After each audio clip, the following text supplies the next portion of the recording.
There it is. Now, what if, and hear me out, we change my voice? Oh, we got all these extra ones too. Holy shit. A lot of new voices.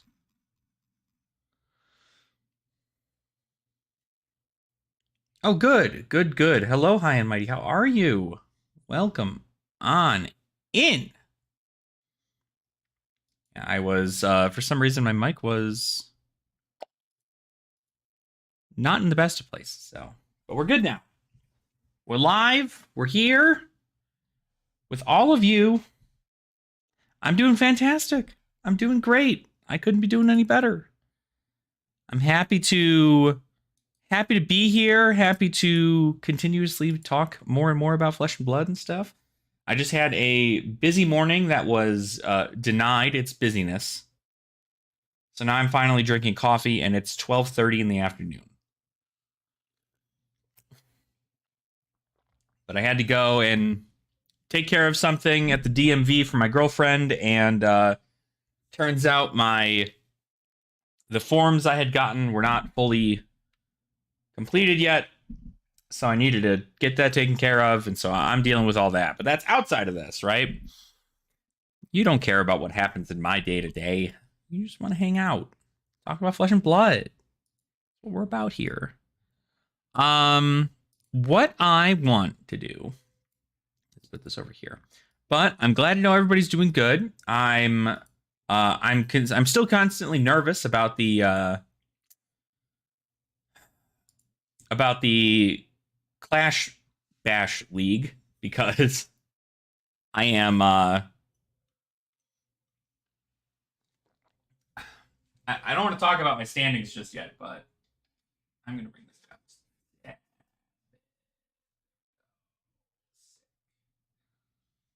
That's a little better. Oh, but actually, you know what? I'm gonna see, because I don't think he's updated the stuff yet, but I want to make sure. I also need to tweet out that I am live. I have not done that yet. I do need to make sure to do that. But what are you up to, High and Mighty? What are you doing? What are things like?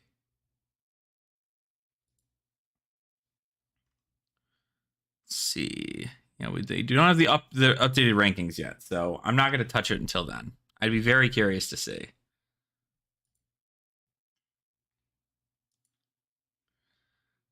I think we'll be very curious to see what happens there. But we're just chilling. We're vibing. I'm trying to figure out what I want to do as far as some future videos. I do also want to see I want to see what new Clash decks I can come up with. But I do, before then, I'm curious if these are going to come out now or if they're going to come out later.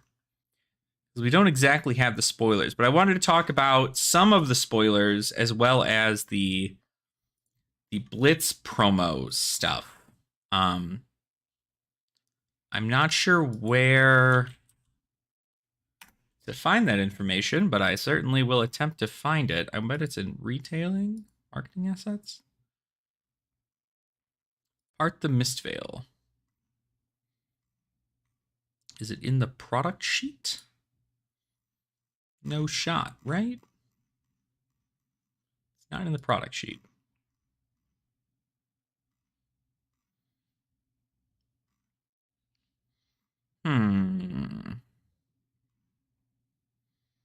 Man, it's cool that you're able to just like print out the banners. It'd be really cool to get is a banner. No, this is probably in retailer news if I were to guess. Release celebration. Pre-release. No, we got all that info already. Pretty sure. I have to find it somewhere because it is in the purple Discord?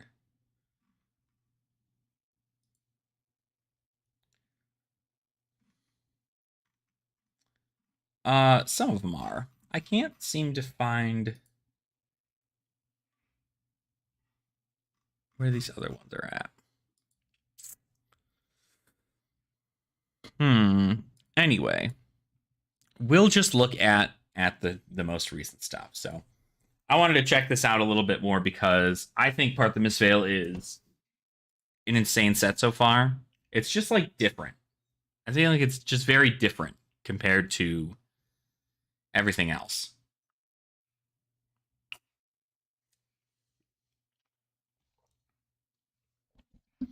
Like all of these heroes being mystic, it's just a very mystic heavy, like you're going to want to do stuff with blues. We have a new Spectral Shield token, which is sick. I like the Spectral Shield token a lot more than I do the original one for Prism. Very cool, a lot of color. We do have two new, I guess we didn't talk about these. I don't know if we did or didn't. But we do have the Visit the Goldmane Estate that came out. This is a expansion slot card. Pretty cool stuff.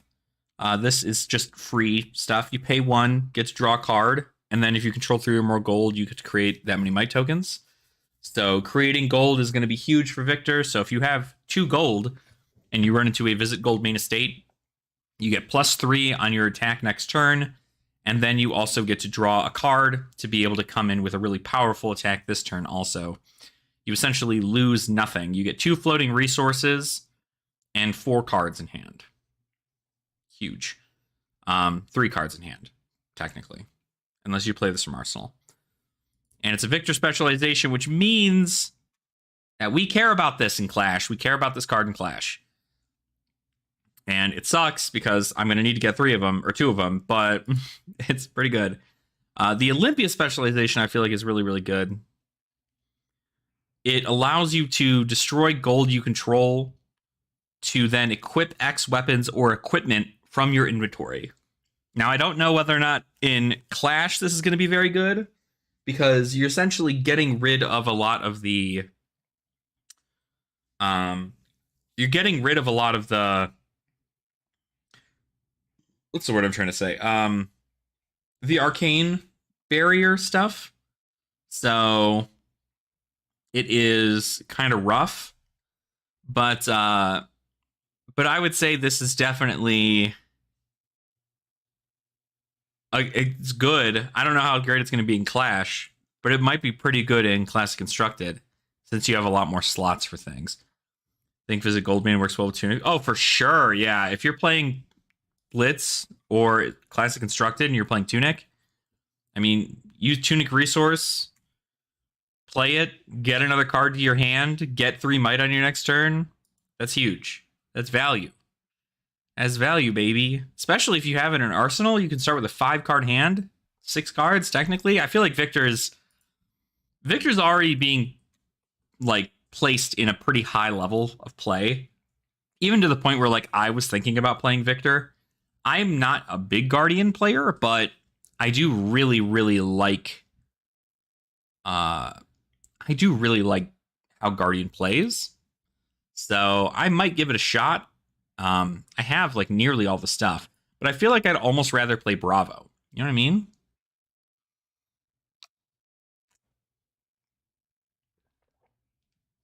Like Bravo doesn't get to draw cards, but Bravo has like Starstruck and Crippling Crush, and it's like very disruptive. But it's not bad. I don't think I'm in love with Visit the Golden Anvil, though. I'm going to have to see who decides to like break this for like dumb, stupid stuff. But the fact it costs 0 is good, but it doesn't have Go again. And you essentially have to like wait till the end of the game to be like, bam, 8 more armor onto my hero. So I don't know if it's that great. Long Draw Half Glove. This is the one that was just released last weekend. This is a new Ranger arm piece. No longer have to worry about Bullseye Bracers or Hornet Sting. There's a new arm piece with Azalea on it, mind you. That is Azalea, the long draw half glove. It has Battle Worn 1, so it's already better than most arm pieces that Rangers would ever have. And now, at instant speed, you can destroy this and put 2 cards from your hand into or arsenal on the bottom of your deck. And your next arrow attack this turn gets +4. This is really good because this apparently gets around Warmonger's Diplomacy, which is a big deal into Rangers. You play Warmonger's Diplomacy and you choose War, you can only attack with attack actions.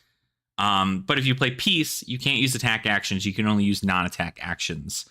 And so on and so forth. But Warmongers only cares about actions. It does not care about instants. And so at instant speed, you can essentially on a power turn, if they play Warmonger's Diplomacy, you can choose War and then play this at instant speed, get +4 to your next arrow, use Azalea's ability, and have it come in for whatever the hell else. So pretty powerful stuff. I like that. And then Murky Water. This is a new Riptide specialization that obviously I'm going to have to get because Riptide specializations, every single new specialization that comes out, it's funny, but it's also really sad because in a lot of people are looking to utilize these specializations as ways to make their hero more competitive in Classic Constructed. But for me, in Clash, seeing all of these specializations is having me go, oh shoot, I'm going to have to pay money for these cards. These are not going to be cards that are just going to sit on the wayside. These are going to be cards that I'm going to have to spend money on. And lo and behold, that's it. So Murky Water, you pay 2. This is CNC stats. But if it has an aim counter, it gets +1 and dominate. You get aim counters off of, I want to make sure, you get aim counters off of his bow, right? Barbed Castaway.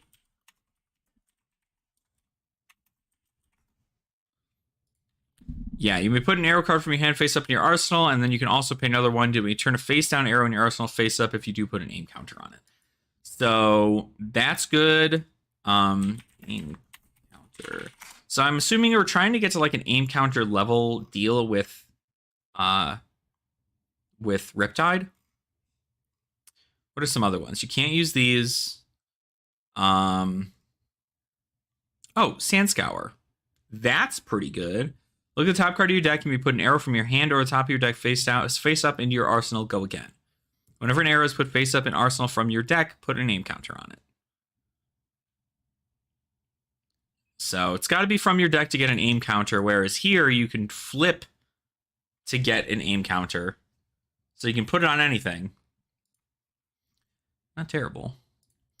But yeah, so, and then of course it's got its if it has an aim counter on it, it's got +1 and dominate, so 7 dominate, possibly, if not more, if you pump it, right? And then when this hits, you may banish face down 3 traps from your graveyard.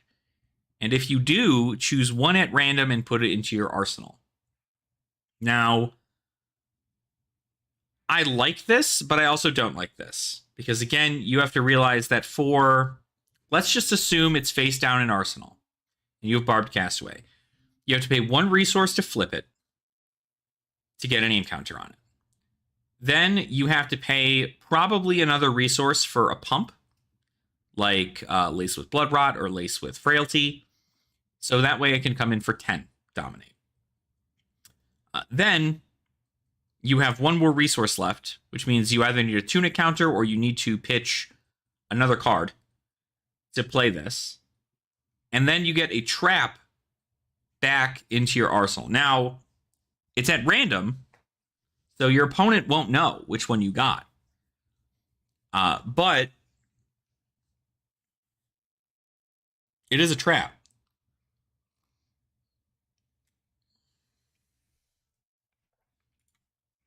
This is incredibly important if you're trying to like close the game, because I feel like a lot of the traps are, you're looking for like his specialization traps, right? Like you're not going to get, you might get back maybe a Boulder Trap, but you're probably going to get back Collapsing Trap or Buzzsaw Trap depending on who your guy is. So, Jonathan, hello, hello, how are you? Good to see you today, our fine channel member. God, I miss drinking coffee. I don't ever usually drink coffee throughout my work week, and I usually just drink it when I'm off work, or when I have like my days off. God, it tastes so good. A spike pig trap also might not be terrible. Defends and the attacking hero has played or activated a reaction. This chain link put the top card of their deck into their graveyard. Lose X, where X is the number of cards in their graveyard with that name. Interesting. Okay. Kind of coffee I got. So I am drinking. I don't know if I don't know if you were here for it. I bought a sample pack of Bones coffee. Excuse me. If you don't know what Bones Coffee is, it's just another online coffee seller. I'm sure they have like actual places to go to. I don't think so, but they sell their coffee online. It's all flavored coffees. And we recently just got one in. Oh, did she? Sick. So there you go. The Bones Coffee, not sponsored, although let me tell you, Bones, if for some reason you found your way to my channel, sponsor me. God, I will just drink this shit till I die. But it's a bunch of flavored coffees. The one I'm drinking right now is the Highland Grog, which is a caramel butterscotch coffee. And then I put a little bit of hazelnut creamer in there. So that's what I'm drinking.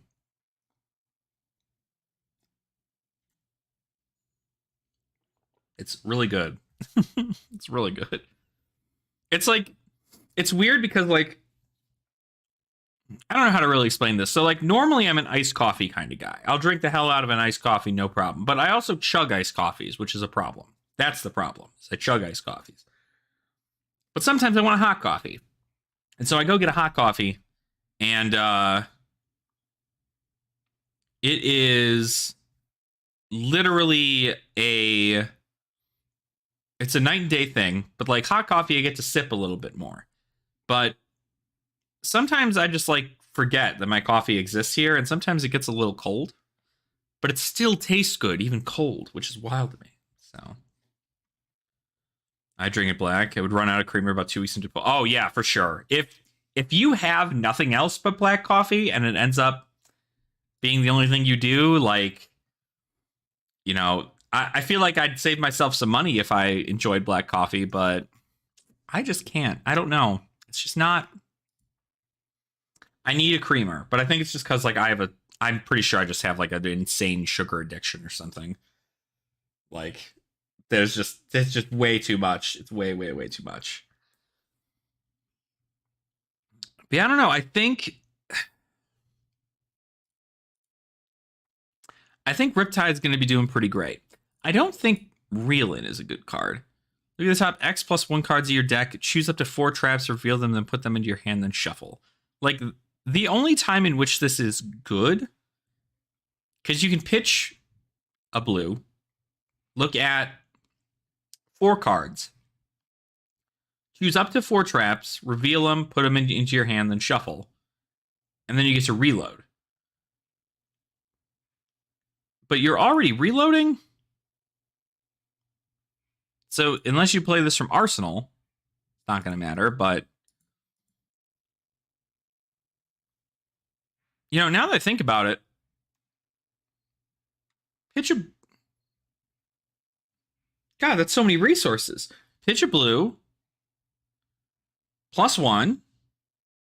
So you're using 2 cards here. You're then drawing, or you're then revealing 4 cards and choosing up to 4 traps. So it's obviously has to be traps, but like if you're running a lot of traps, if you're running the only traps I would imagine most people are running are Inertia, Frailty, all 3 of Riptide specialization traps, Boulder Trap, and Pendulum trap? Tar pit trap? Tar pit trap, probably. Probably not pendulum trap. So you're assuming 1, 2, 3, 4, 5, 6, 7, 8, 9, 10, 11, 12, 13, 14, 15 cards out of their 60 plus card deck are traps.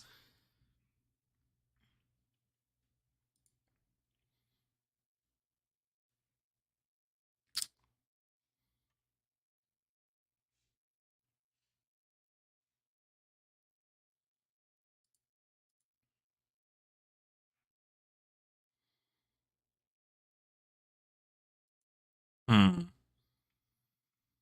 Yeah, like,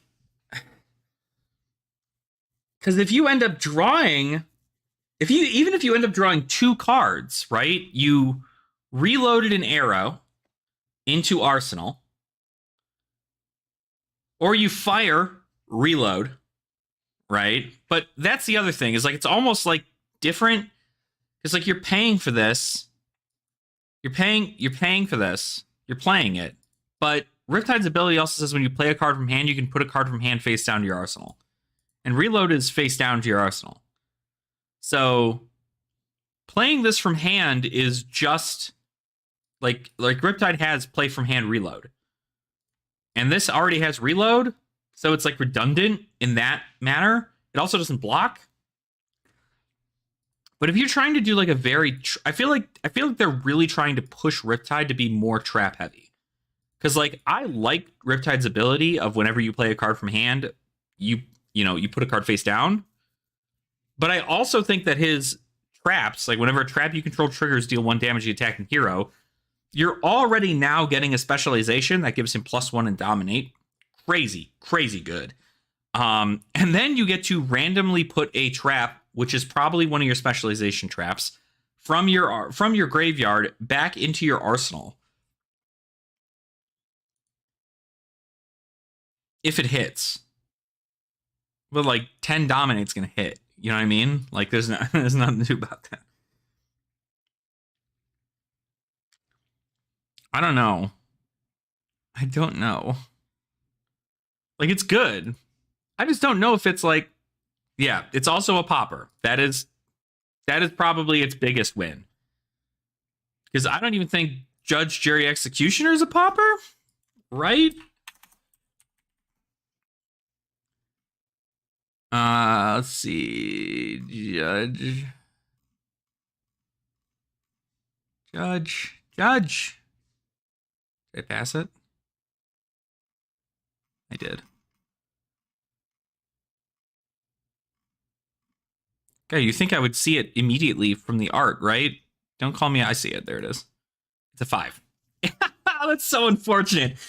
Oh. So Trap Tide, right? Are we doing Trap Tide?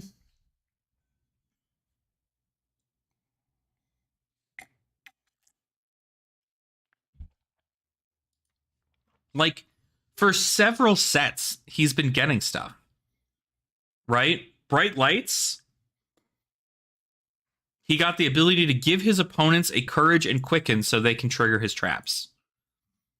In Heavy Hitters, he got Reelin, which allowed him to get traps back from his which essentially allows him to draw a whole bunch of cards. And now in Mysteria, or in Part the Mistveil, he's getting a specialization that gives him a popper. And to top it all off, Ranger just got a new freaking arm piece. Not that. A new arm piece.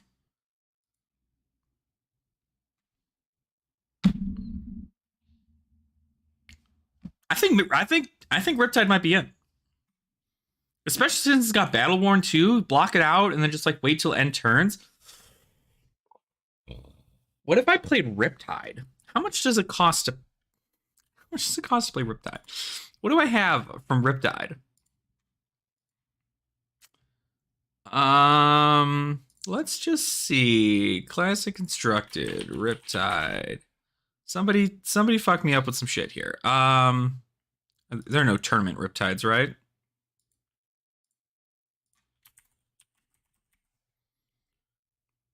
May of last year. Yeah.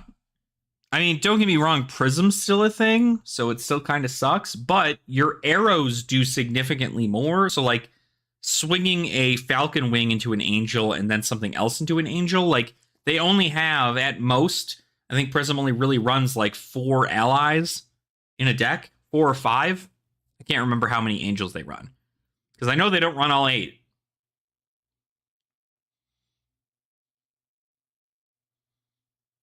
But that might...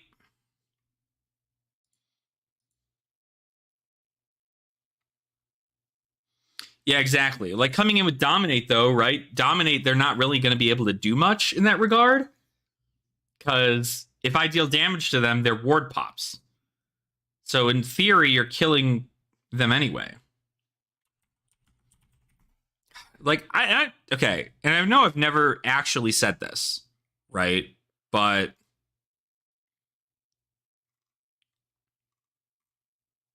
I liked Riptide a lot. I think the hero is very interesting. I like how they play. I have most of these cards. I'm happy I already have my codex. I've already got my codexes. I don't have the traps. I need intoxicating shots. I don't need pitfall traps. I have them. I need 2 feign death. I need 1 more remembrance, I think. And then I need tar pit traps. This is an interesting build. Yeah. 1 go again. 4 for 1 go again. Remorseless. Premeditates, I think I need. I only have 1. I think I need 2 more if I'm going to play that.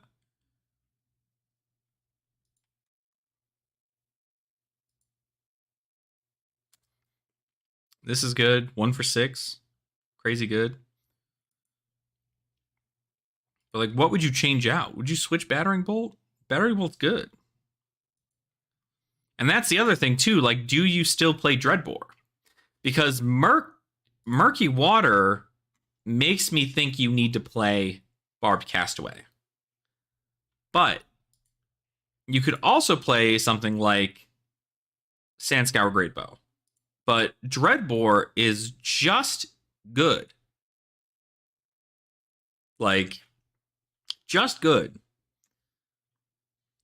Like, being able to stop them from using defense reactions from hand.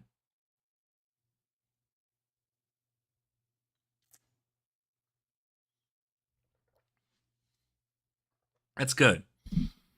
But if you're going a more trap-based build, I don't know. I feel like it's just so sketchy playing a trap-based build, knowing that Command and Conquer is like in every deck. Like, every deck runs Command and Conquer. So, like, what do you do to that?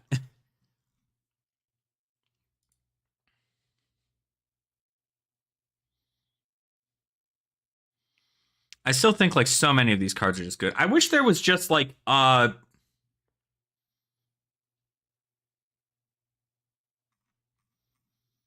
wish there was, like, a new quiver, or, like, a new... Yeah, like a quiver. Because... Where the frick is it? There it is. So Crow's Nest is good, because it puts an aim counter on something. Obviously, it's only for Azalea. But I wish there was a way to have... I guess it's, like, crazy powerful for Rangers if this ever happens, but, like, some kind of equipment that says your first arrow attack that has an aim counter on it has go again. I feel like that would change the way people look at Rangers, and it would be a huge buff. Like, I feel like that might be way too much.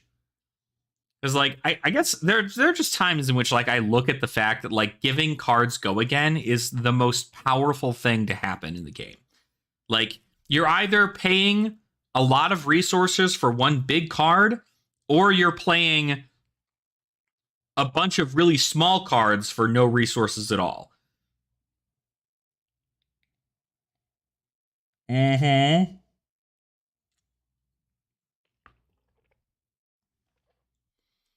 But you'd also have to give red and the ledger go again, or give it an aim counter. It specifically would have to have an aim counter.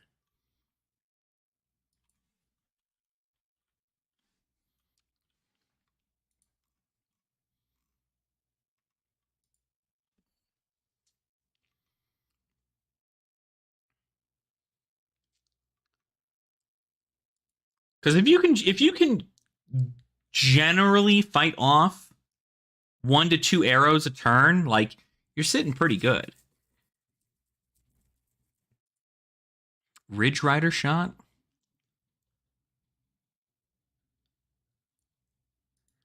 Yeah, I had a buddy back in Chicago who actually was playing on Sandscour Azalea, and I think the deck worked out really well for him. Like this was like just when Outsiders came out.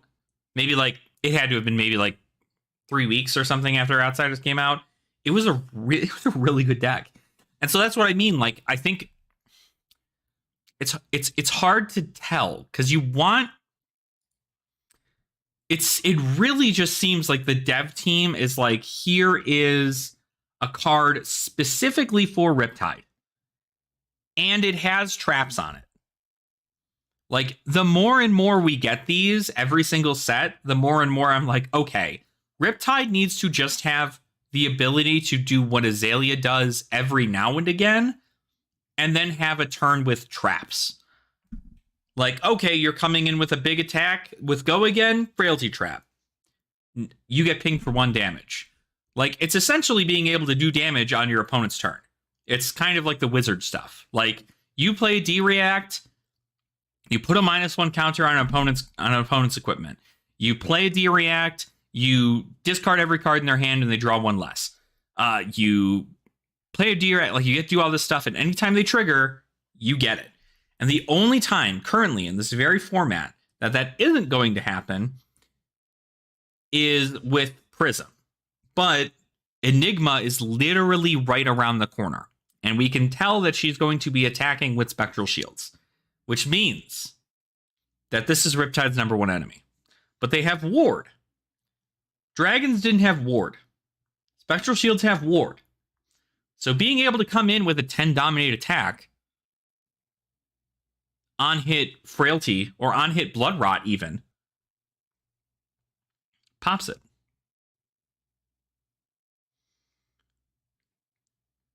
Oh, absolutely. Frailty, especially now with them playing hatchets.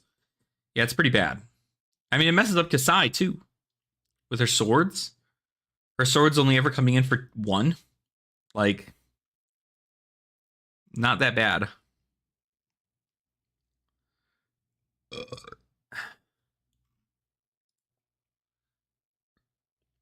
Well, it makes me happy because I haven't sold my New Horizons. I just need a quiver, which is like $10, and a trench. I have Perch Grapplers. I don't think I have a Dreadbore. I might have a Dreadbore. I need another Give and Take. I have E-Strikes. I have CNCs. I have Endless Arrows. I have Bolt and Shots. I don't think I have Battering Bolts.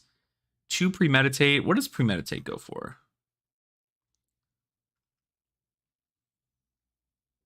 Oh, yeah?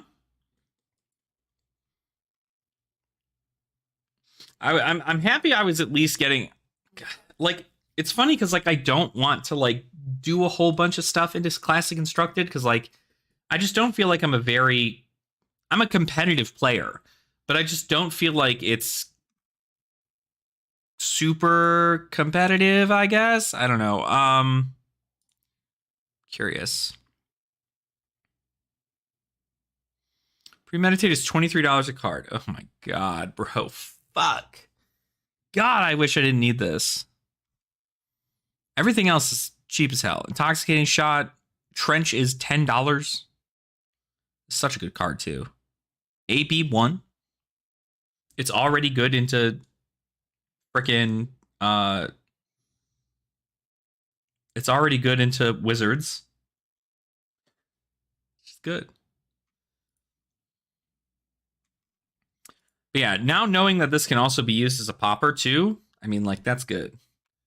And I feel like being able to do like a big dominated arrow turn is going to really be able to shut down a lot of these angels.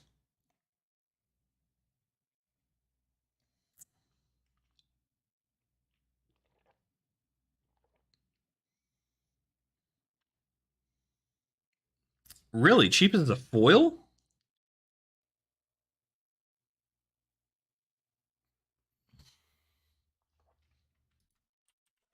Let's see.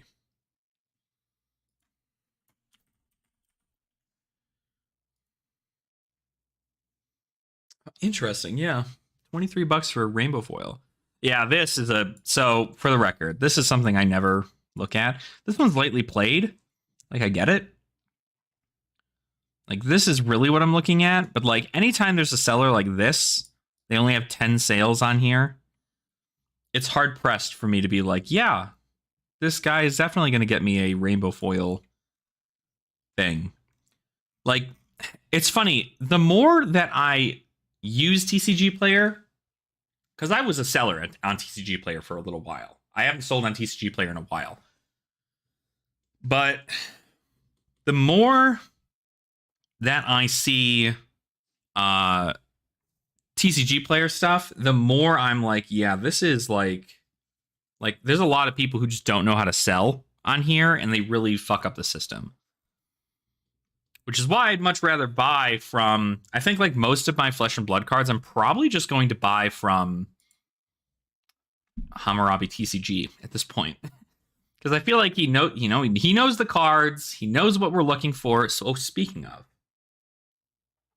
I need to remember, after rent is paid this month, I need to get a Hammurabi TCG. For those of you who don't know, if you guys play, Jonathan, I don't know how much like low budget stuff you play, but Hammurabi TCG is doing a playset deal for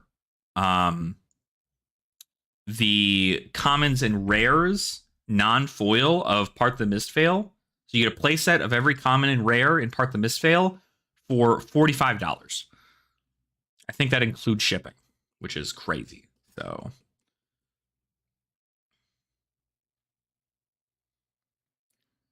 place. Oh, dude, I mean, he hooked me up. Like, he hooked me up really well. I think when I'm gonna bring this. I'm not gonna actually bring up the thing because I don't want to like do that. But where is he?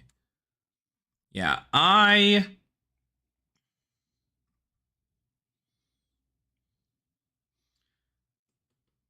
right around actually 1 month ago, I needed a rainbow foil, balance of justice, and a codex.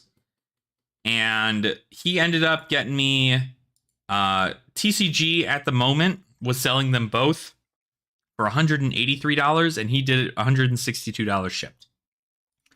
So I got 20 bucks off the order. Both of the cards came in great condition. And they showed up with tracking and everything. So he's good. He's good. I've only ever bought one thing from him, but I think I might just buy from him from this point forward. Because if not him, MinMax, right? I don't know like what deals MinMax will do for bulk, but if I was like, hey, Hammurabi, send me a 5,000 comp box of a bunch of bullshit that you got from like outsiders, I'll take it. But pretty good guy, honestly. So yeah, MinMax is great. You know, I'm not affiliated with MinMax like as a sponsor or anything, but that is where I was introduced to Flesh and Blood, is at MinMax. I used to live in Illinois, and MinMax was my first LGS to go to for Flesh and Blood, and they've been great. They're great. I love Peter. I love Sam. Everybody who works the back there, they're all great.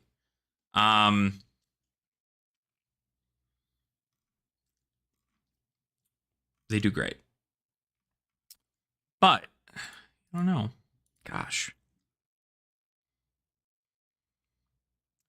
Because I'd also feel like I should just, like, crazy stuff. Yeah, not a very big play area, and especially since like they're continuously growing. I mean, more and more people are going there. But that's also why, like, if they ever run a big event, they just book out like a hotel convention lobby, and they just use that for. Mm-hmm. Yeah, they're. It's essentially because they have a small little play area, but they're tied to like a giant warehouse in the back. I used to work up in that area, so like I know what the buildings are like. And there's just a huge warehouse in the back, and so it spans like quite a while. And I'm sure they don't have access to the entire warehouse, but you know, hey, what's up, Tomas? How are you? I'm looking at Riptide stuff, and I think I don't know. It's just like for the meme, you know. I feel like for the meme, I should be playing something like this, but I don't know. I love how like Azuri and Riptide are probably like the craziest thing. Clash Tide, yeah, that's what I'm saying. Like, I mean, he's got this now that's going to be coming out, and this is a popper. Like, if I were to build him in Clash, I think there's already a thing for that. Actually, somebody's built it. April 7th, just recently.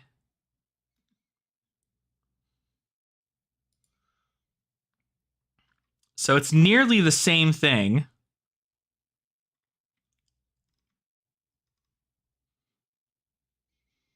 Just not as many traps. I just feel like the traps are just so good.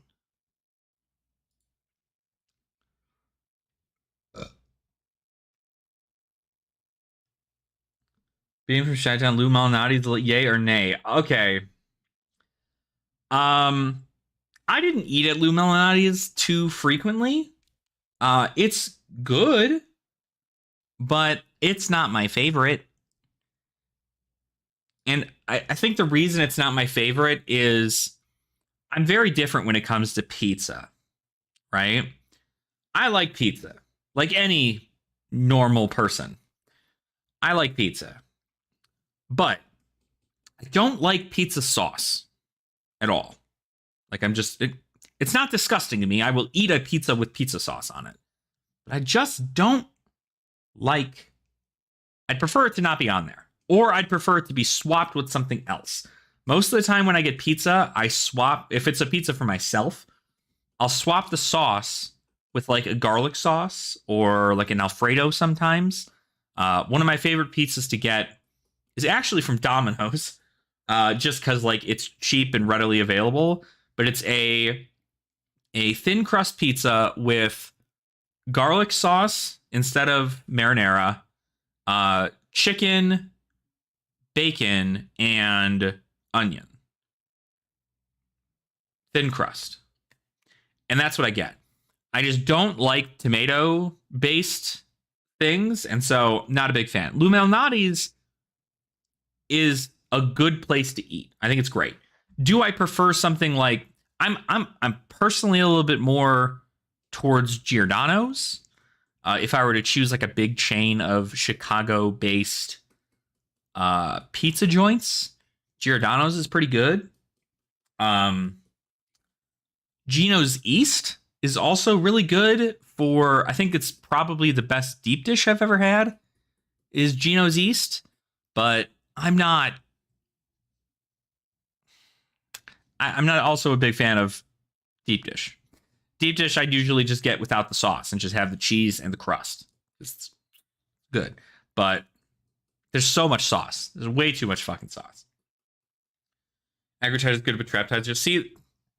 I think Trap Tide's good. I also just came in to realize I wouldn't be able to do it in Clash, unfortunately. But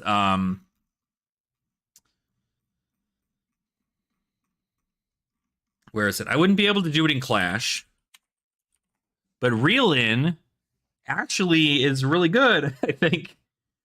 Reel In might allow you to draw into possibly 2 to 3 cards on average if you just pitch a blue. And so you take those cards to your hand, and then you can just pitch them for extra resources if you need them. Pretty good. I might even pick that up before. I'm curious. Yeah, that is not a spec, unfortunately. Reel-in is not a spec. It seems like a spec because it's only for traps, but look at this, guys. 50 cents for reel-in.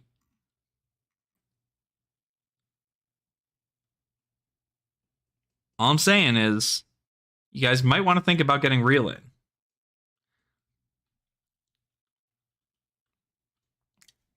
Yeah.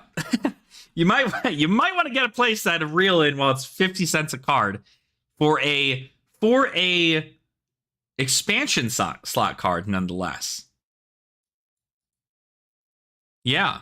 They're hard to pull. And like literally you can, I mean, what? There's the first like 10 cards in here are about $1 or less. The next page, these are 8 of them here for $1.46. 6 of them for $1.50, 10 of them for $1.50 from Star City. Like theoretically, you could buy probably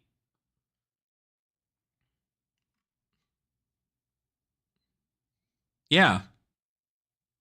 Yep, $6. Easy. Yeah, because even the rainbow foils. Near mint rainbow foil, 89 cents. Literally $4.50 if you buy them from Wizard Shop for that much. Crazy good. Crazy good.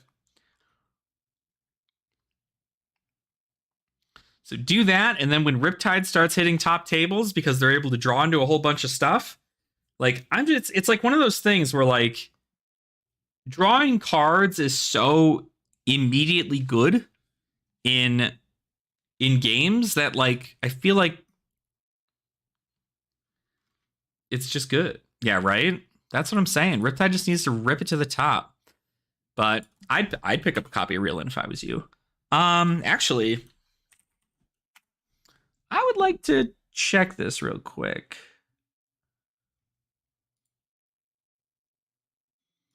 Thanks, I got my subscription successful. Hell yeah. All right, let's look at my collection. Did I do an Outsiders collection yet?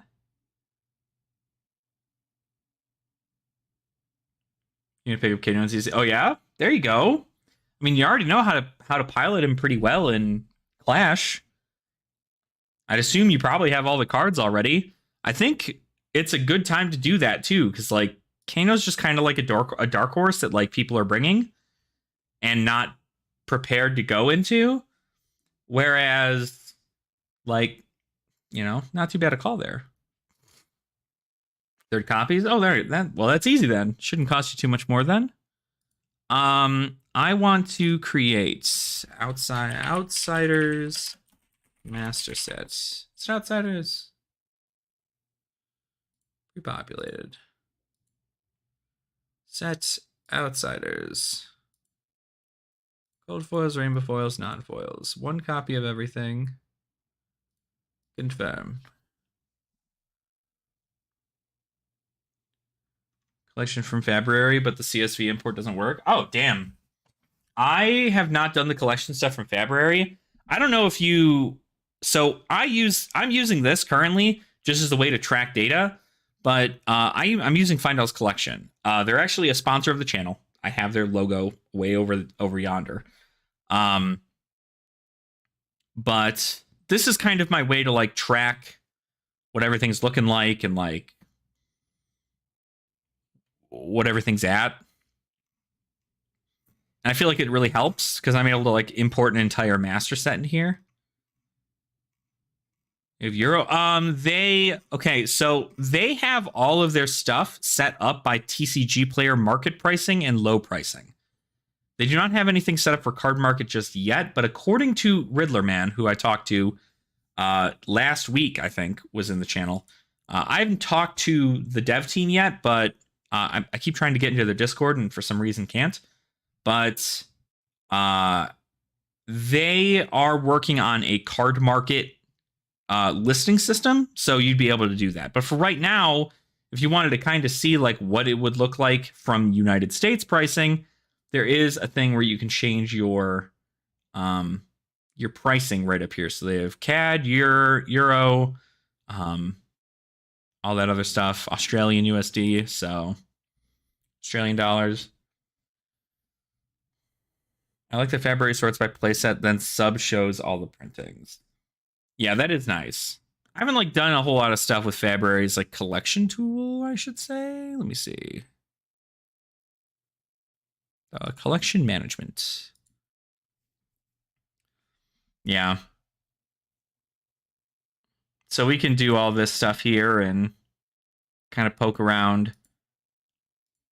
But I like that it's like helping you figure out what you're missing and what you need and so on and so forth. Whereas with this, I'd have to be like, yeah, I'm not sure. 2 weekends to input. Oh my god. Ooh. Do a Clash game real quick. Probably not today. I'm looking to just kind of go over some stats and talk some more about Fab, like MST stuff and like my predictions and so on and so forth. I wanted to get the links for the Blitz deck spoilers. I'm not sure what or where to find them, but from what I know, they hiddenly spoiled 3 cards that are coming out in MST. There's Hiss. There's something Strike, and then there's another card for Enigma that I can't remember what the hell it was called. Yeah, Hiss is really funny. I think I like it. Stop at a shop. I'm like, oh, what am I missing? I can just pull that up and check. Yeah, makes sense. Yeah, normally if I'm missing something, I believe it or not, I just use I just use like a checklist on my phone. I just kind of go, okay, cool. What am I missing? And I scroll down and I go, okay, cool. This thing says I need these cards. Okay, I'll pick them up. But my shop that I go to, believe it or not, does not sell a lot of Fab singles. The only singles that come into that store are singles that the one guy who plays Flesh and Blood opens and then puts in there. So there's not really a lot of singles for me to choose from there. So I don't often have the opportunity. But I might go to some place like there's a couple other shops around that sell Flesh and Blood. I don't know how well their singles are, but if I'm looking for that. But I like this because it also like it just tracks like everything that you need, which is kind of the better part too, like as far as collection management. Because now I can just be like, okay, cool. Like for instance, you look at this here. I uploaded this, I think, like last week or something. The market value for an Uprising Master set is $1,666, and it's had a loss of $20 since I uploaded it. Which kind of just gets me to see like all of these have had a pretty significant drop in value. The Dragons have had a 3% drop. Welcome to Wraith First Edition has even had a $65 drop off. Like, kind of interesting. So, Welcome to Wraith Unlimited is less. The fact that you can get Welcome to Wraith Unlimited, one single copy of every card from WTR Unlimited, for less than what it costs you to get everything in Uprising is insane. My locals does, but recently the main bulk drop-off guy, so 90% of the time I'm just looking through my own bulk. That makes sense. Yeah. Did you? Oh, shit. All right. Oh, I got to see that. Because right now its market value is at $136. Yeah, $99. $90 for a Dominia, $75 for Dracona Oct. Dude, it's so funny.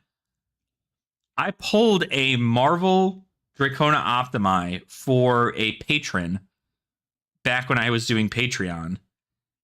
And he was just like, damn, that's super sick. Like, these cards are really cool. But I sent it all out to him because it was his box. And like the card was like $125 or something at one point, and now it's got down to 75. So that's TCG player low.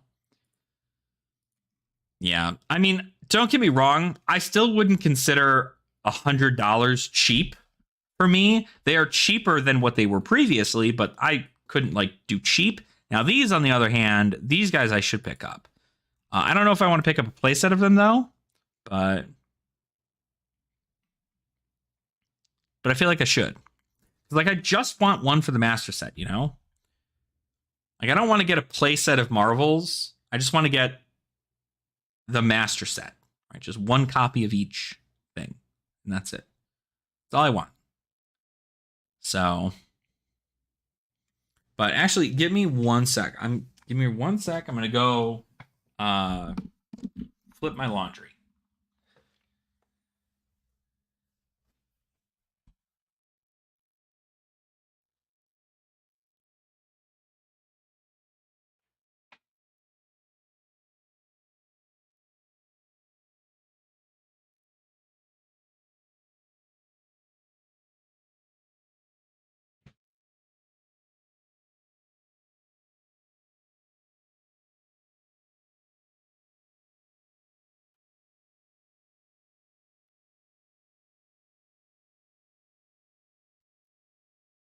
This damn dryer.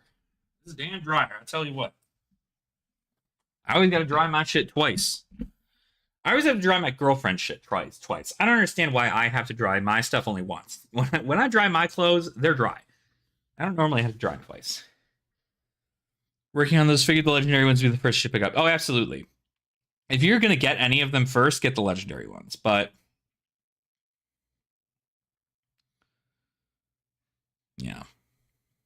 yeah, I don't blame you. It's my first deck that I played too. I want to get them really, really bad, but as of right now, dropping $100, like I got to work some overtime if that's going to happen. And I have like other debts I'd rather pay off first. But technically, I did just get some YouTube money in. So it is enough for me to buy an invoked hold. But I'd also rather, at that point, buy it from... Again, I'd probably buy it from, like, you know, Hammurabi. Per diem for cards. There you go. Yeah, I was really happy. I already own a Vincerikai and an Uvia and a Necria. These are the 3 I own already. So I just need to get a Kyloria, a Yendurai, Mirai, Chromai, Azfly, Themai, and then everything else. I'm also really freaking excited. Tomas, I'm really, really curious who won between you and Henry. You don't have to tell me, but whoever won between you gets to play against who won between us. And man, the games were tight. Tight shit. I'll tell you what.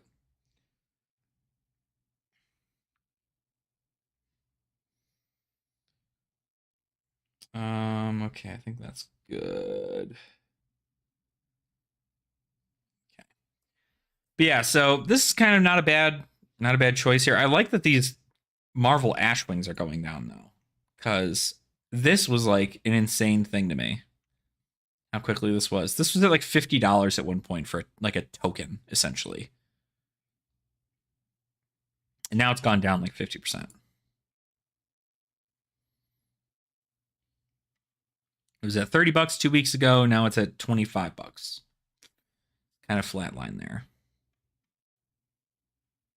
This is an eBay sale for this. 67. I do like that they add in the eBay sales for this too. So you can see kind of what it is sold for recently. So this one back in September 8th of 2023, this sold for $67.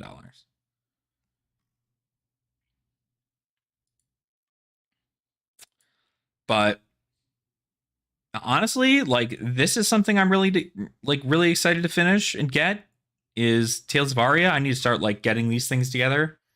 Because I think First Ed Tales of Aria is just going to be crazy. And like part of me wants to speculate on it, but another part of me does not. Because like I don't feel like I should.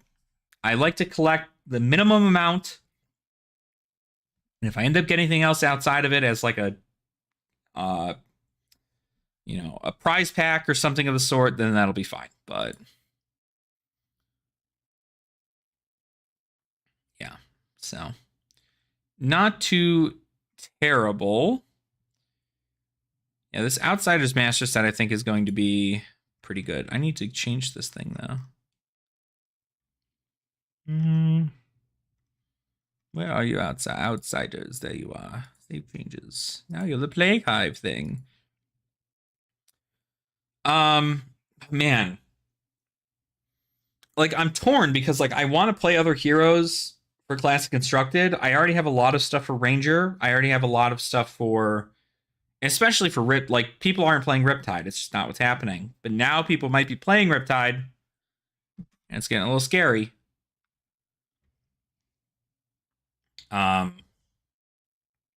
Like, I have access to all, like, the traps from Crew. I have a decent amount of the stuff from Outsiders. I don't think I have a lot of like the traps from Outsiders, but I might. And then I have other stuff too. Where's my binder? This is it. What stuff do I have in here? I've got. See, I also have Stormstriders, so I also feel like I should be playing Kano. I feel like I've been told several times by like Mo Bogsley and several other people on Discord. They're just like, Kano is you just gotta learn your patterns, right? What you're looking for in your deck. Most of it is just flip the card, search, like search, or like if you're able to get opts out, how do you properly opt your deck? And I'm like, okay, I guess that makes sense. I have a Stormstriders, and I'd like to theoretically use it. It's the only card that is like really expensive in Kano Stormstriders, and it's going to be really good for like any wizard. So, but I don't know. I think I'm also.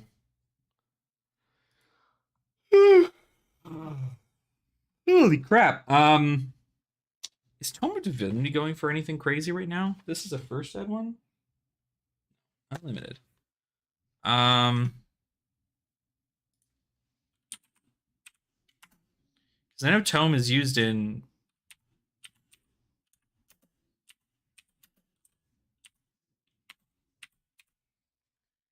Prism. Like $3. Oh, it's not a bad time to use it.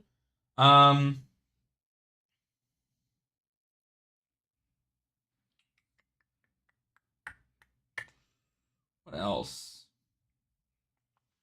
Because like I've also been wanting to play Bolton. I've been wanting to play Kasai. Like I don't want to play a lot of heroes. I play a lot of heroes. Crippling Crush, Roar of the Tiger, Season Savior. It'd be an interesting time. I also have Seek and Destroy. I think this card might not be terrible. Then your next arrow attack this turn gets +3, and if this hits a hero at the beginning of their next end phase, they discard all cards in their hand and destroy all cards in their arsenal. It's just, but then again, I guess that's just an inertia token, right? It's +3 in an inertia. So wouldn't you be better off playing Lace? Right? Lace with inertia? Is that right? Let's go to February cards. Lace with, well, actually, it's destroy all cards, not put all cards in the bottom. Yeah, inertia sinks the cards. These destroy all the cards. Pretty good if ninjas are going to be a more prevalent thing here too. So Seek and Destroy might not be a terrible one to do. I still have my 3 of a kinds. I don't think you run 3 of a kind anymore.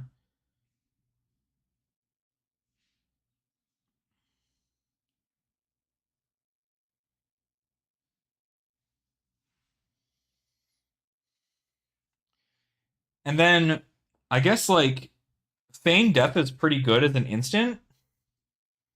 Because if you think about it, you prevent The next time your hero would be dealt damage this turn, prevented, but only if you've been dealt damage.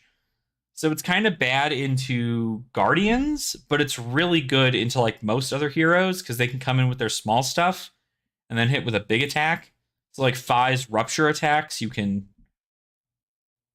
not have that happen. And you can use your traps for everything else. I'm curious. I don't know. I got myself jazzed up to play Riptide right now. I also do really want to. I really do want to learn how to play like Dash pretty well. But like, there's no point in me. I guess there's really no point in me learning to play Dash Inventor Extraordinaire because she's pretty close to Living Legend, and I feel like that's like near inevitable. I mean, if she wins like a calling or a maybe not a calling, I think calling's on 200 points, but she's like pretty close. So I don't know. It's a curious thing. These starting stakes. Catch the chases, predatory streaks. Yeah, lace with inertia, lace with blood rot. I just realized the laces don't cost anything. I don't know why I thought they cost 1. The laces cost 0. That's so fucking good. The spikes cost 1. Spike with whatever costs 1. That makes more sense.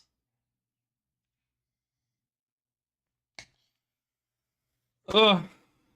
I don't know. Because right now I'm really enjoying Assassin.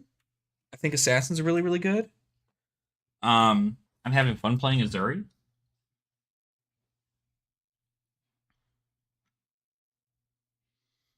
I like the Down and Dirty is $16, and that came out. I was like, this card is very good, and it was slept on. Yeah, Down and Dirty is pretty good. I feel like it's not going to get as much value now, but it is still pretty good. I mean, put something in, you put it in your arsenal, you can defend with it.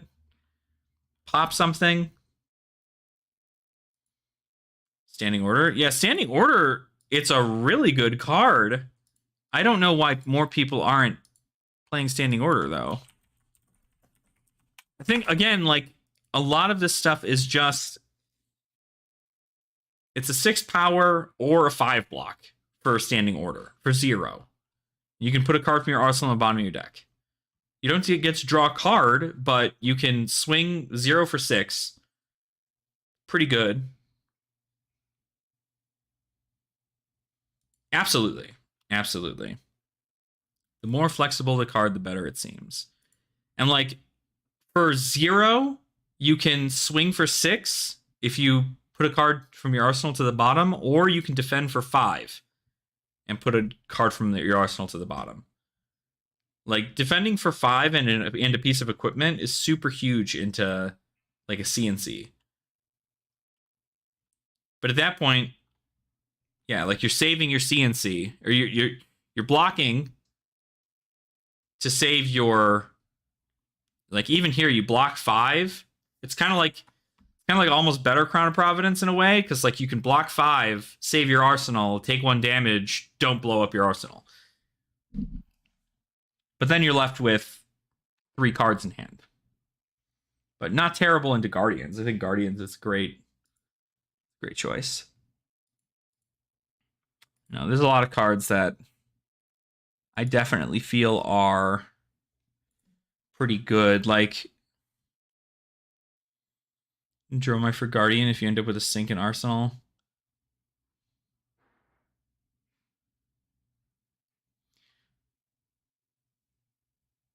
Yeah, I mean, certainly not terrible. I mean, it would be a great way to get the D-React out, but even still, if they're focusing on your board, like it is a red card, and you can play it for, you can Snapdragon Scalers a freaking Standing Order, mind you. So you can 0 for 6, put the card on the bottom, come in for dragons. Like, it's pretty good. But I don't know. I mean, I think there's just like, there's a lot of these like generic cards should always be watched. That's my whole thing. Is I believe generic cards should always be watched. Because if you're not, like, they can be used in anything. And somebody out there is going to take a look at these generic cards and they're going to go, damn, that's pretty good. Like, what's the other one that I think is not bad? Seduce Secrets. Kind of a fun one. You to look at the target hero's hand and the top card of their deck, and if this was played from Arsenal, draw a card. It's a 0-cost instant, draw a card from Arsenal, and you get information on your opponent's, like, entire turn. It's pretty good. Yeah, exactly.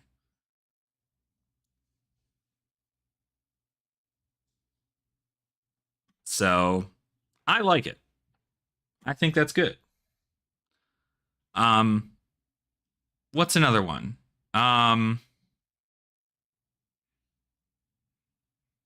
Exactly, right. Nasty Surprise, I'm not sure where this one is going to, like, find its home in a way. But Nasty Surprise is pretty cool. His opponent's effect puts this into your graveyard from anywhere. Create an Agility, Might, and Vigor token.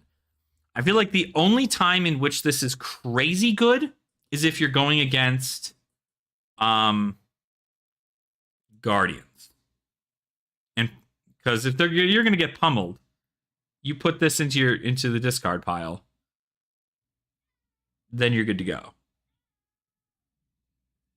Locals have been running that for pummel bait, yeah. And it's good. Like, you discard the card, and you get Agility, Might, and Vigor token. Like, you take a lot of damage, but... Bubbers, what is it? You want to say hi to everybody? You want to say hi, everyone? Come here. Come here. Come here, little man. Oh, goodness. You want to say hi? You want to say hi to your friends? You want to say hi to everybody? No, it's a good job. You said hi. You said hi. Good job. Now we have a cat break. Break for cat. Give him a little bit of this. Oh. Yeah. What is it? Did you wake up? You woke up from your nap? Your little nap? Oh my goodness. Oh my goodness. Yeah. Yeah, kitty break. Kitty break. We got a kitty break. Wah, wah, wah, wah, wah, wah, wah, wah. But yeah, no, like Nasty Surprise, really, really good. What's another one? What can we also do? Let's look at another generic card. I don't think Talk a Big Game is good. I feel like that's just, like, easy to get around. What is another really good generic card? Can I sort this?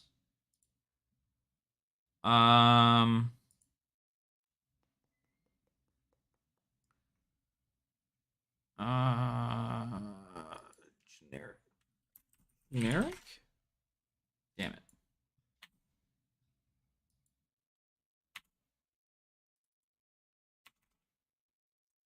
Test of Strength and Victor is crazy. Yeah, Test of Strength is really, really good. And that's really great for me because I got the TCG player bundle, so I have the extended art Test of Strength that I could sell for, like, probably, like, $80 at any point. Ripple Away is very interesting. I'm seeing more and more people play this. And, like, its non-foil version is just, like, $5. But discard this if an action card would create one or more tokens this turn. Instead, it would create that many -1 of each of those tokens. So this probably wouldn't be terrible for, like, Rune Blades down the line, creating rune chants and stuff. It's probably not terrible for for like KO, right? Like if KO plays a assault and battery and then discards a card uh to beat chest, you can just drop it and they won't gain an agility token. Kind of scared me hosing.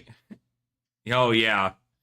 Well, I mean, at least it's Rake the Embers. In most cases, you're trying to create 3, but if you end up only creating 2, you get to save an Ash, which is like really good. But you know, even if you're getting 2, that's fine.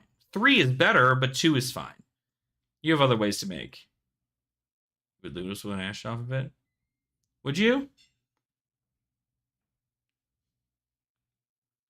Oh yeah, because I guess you choose the Ash, right? You choose the Ash to transform into Ash Wings, and they all transform, but you just drop.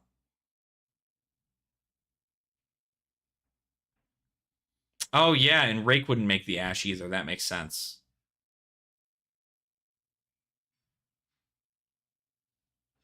Yeah, yeah, that is rough. Yeah, 2 Ash, 2 birds. Yeah, because the Dromai trigger is not an action. So that just happens. So you get 1 Ash off of pitching a red, but you don't get the Ash from Rake. And then you go to make 3 Ash Wings, and you end up only making 2. So yeah. Still, again, not a terrible trade-off. Not anything most people need to worry about in Classic Constructed either anymore, but yeah, then you can just do furnace stuff.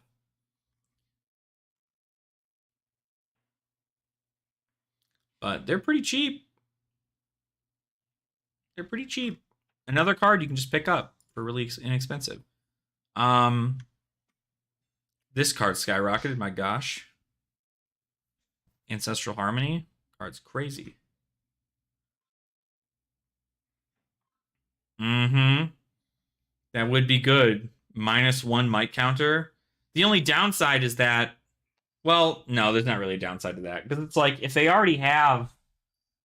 Oh, barbars. If they already have a might counter and they roll 5, but it would hit the agility token. That is correct. So they'd still get like -1 might tokens, but they would not get the agility token. I think that's the reason people were running it too, because I think it was really only in warrior decks that you saw this. You saw Ripple Away. There's another generic card in here that's really good. Tenacity. This card, I should pick up copies of this card while I have the chance. This Tenacity is so freaking good. So good. Oh my god. Non-foiled, $6. This is really good. Because Salt the Wound is only ninja. Tenacity is everybody. So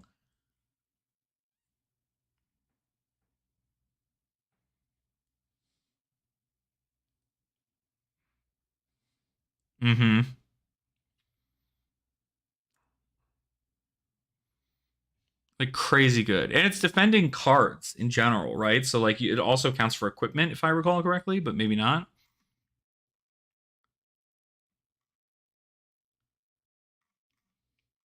Crazy good.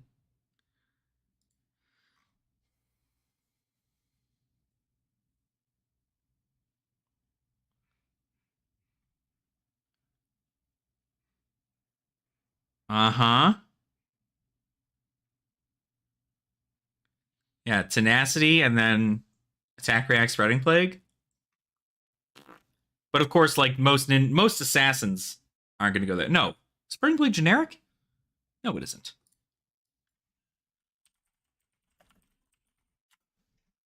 No, it's an assassin attack reaction. Yeah. But it also, Spreading Plague is just the chain link, not the combat chain. So it would have to be like Spreading Plague would be really good if I was able to come in with an attack for like 10 dominate, or not 10 dominate, for like 10, right? If I come in with a super pumped up 10 power card, and they're like, okay, I gotta block 9 here. They block with 3 cards, and then you play Spreading Plague. Like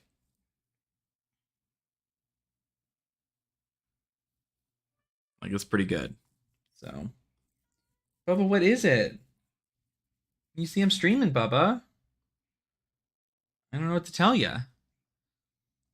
Have gotten to the Get Good Scrub arc.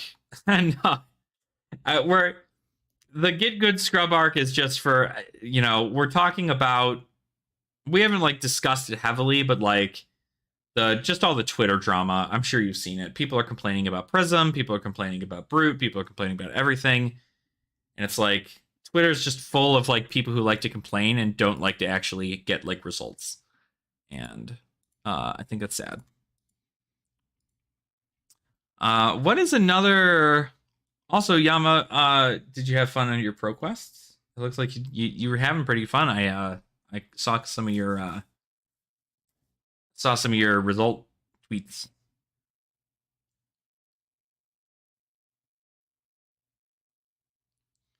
Let me guess. Prism Talk is Arclight Loop is OP and should be banned. Yeah, essentially. I think it's just, again, like with Dromai, you didn't run into a lot of Spectra, right? The only real Spectra you ran into was Passing Mirage. And people were like, okay, I can get rid of 3 Passing Mirage and not be a problem.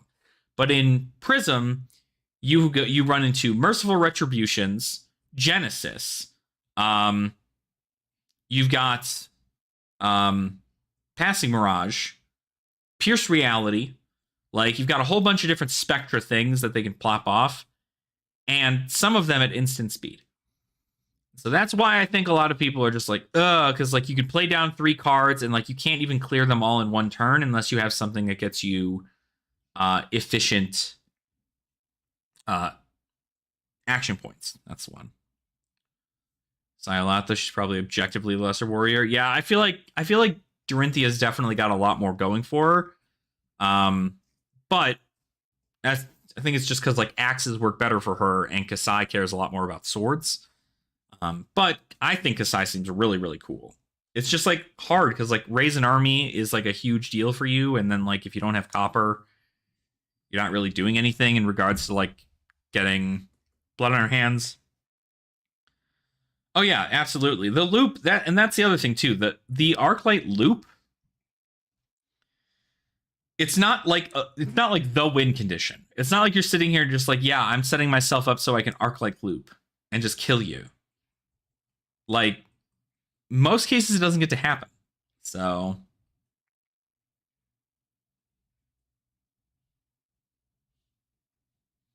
exactly, right? Like people were complaining about old Prism back when old Prism was legal. And now that Prism is back, but like objectively a different hero, everybody is like, Prism's still bad. We don't like Prism. And I think it's just because like with Vestige of Soul, you're just able to pop out 2 Spectra auras, and your opponent has to go, okay, my turn is just, I'm going to kill one of these things. But like, if your hero has a weapon, which most of you do, you can just swing it at them. Eventually, they are going to run out of resources to put on the board. And when they run out of resources to put onto the board, they die. That's just it. Like,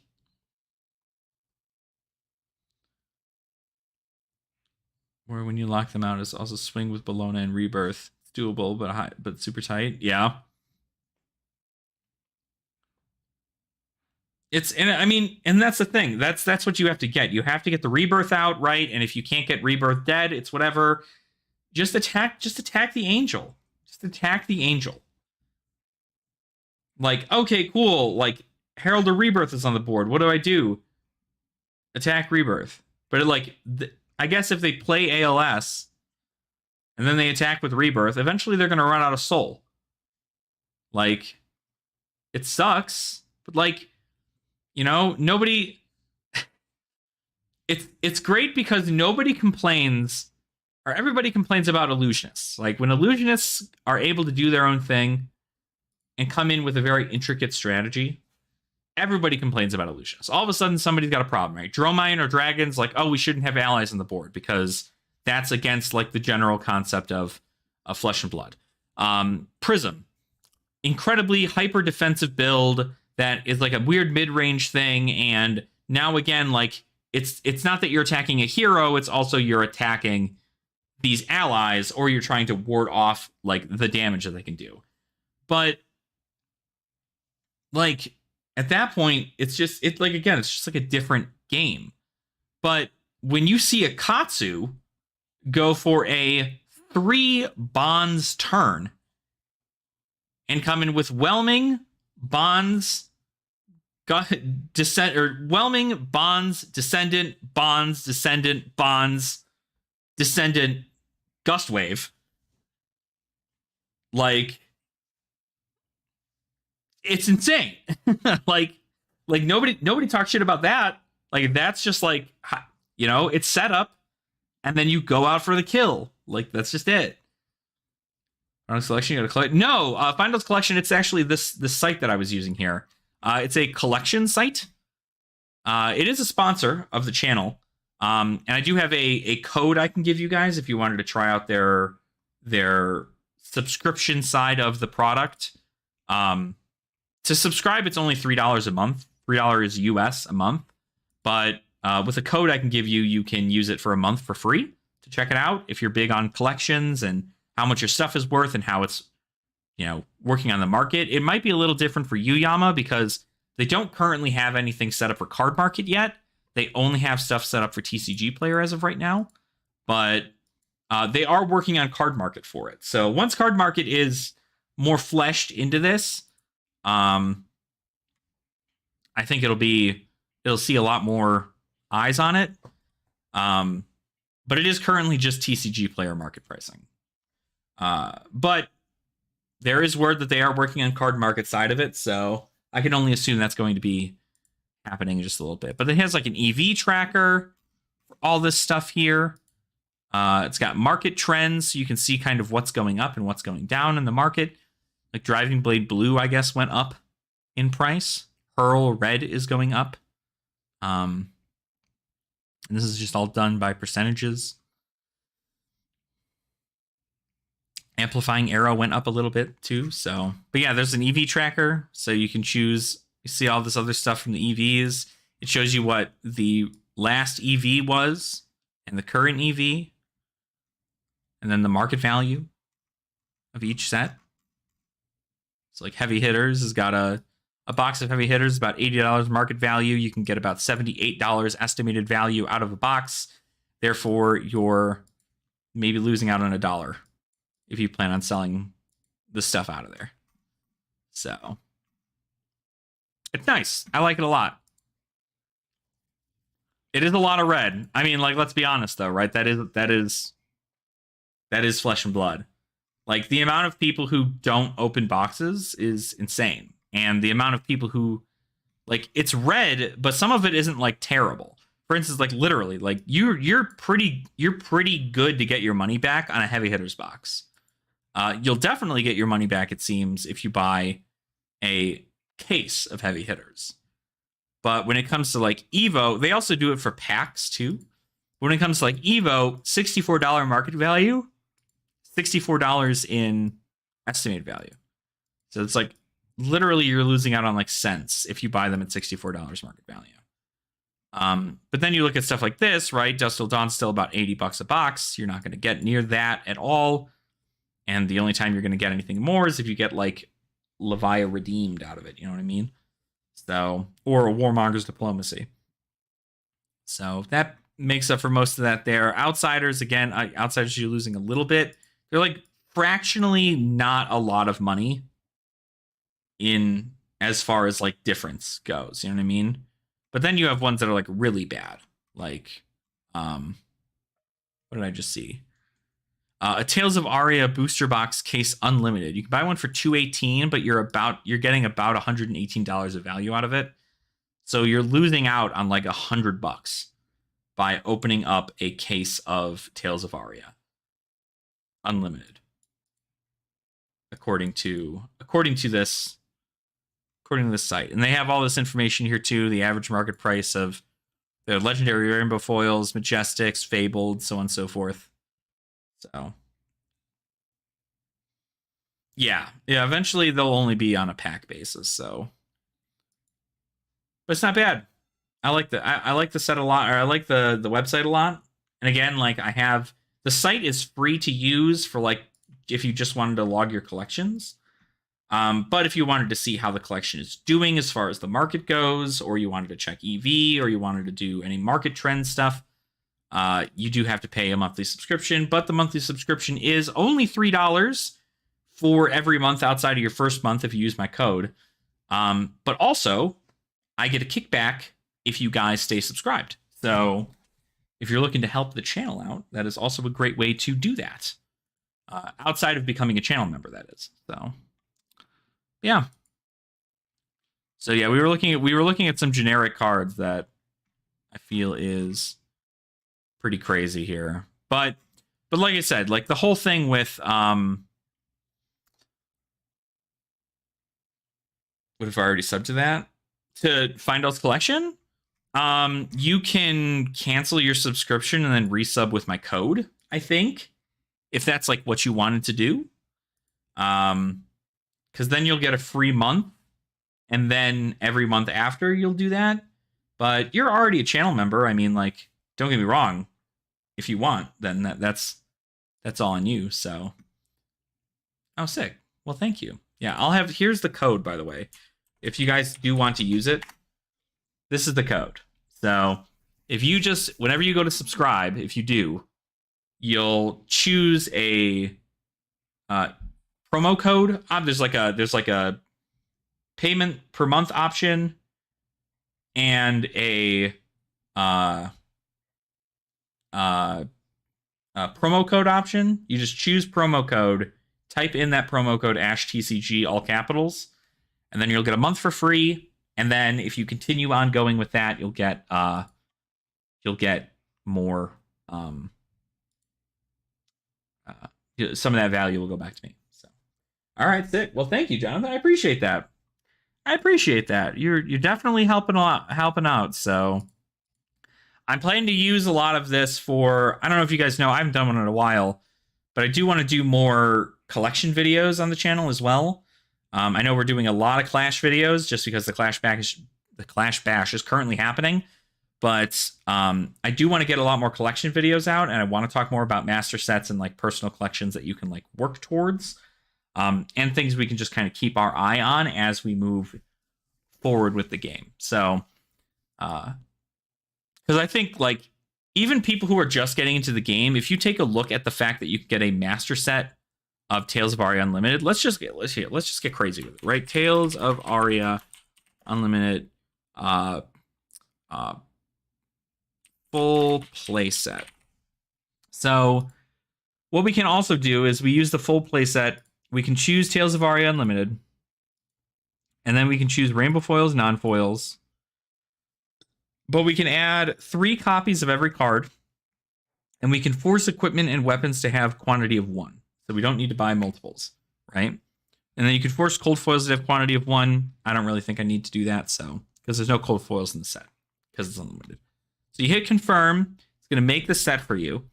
So now, comparatively, we're using TCG Player Market pricing. You've got Tales of Aria Unlimited full playset at $1,609, and this is at $588. So if you wanted to own one of everything that is not equipment, so like these are not in here. This is another thing that I'm seeing is that like some of the stuff does not have correct. Like this one, for instance, this is, I think,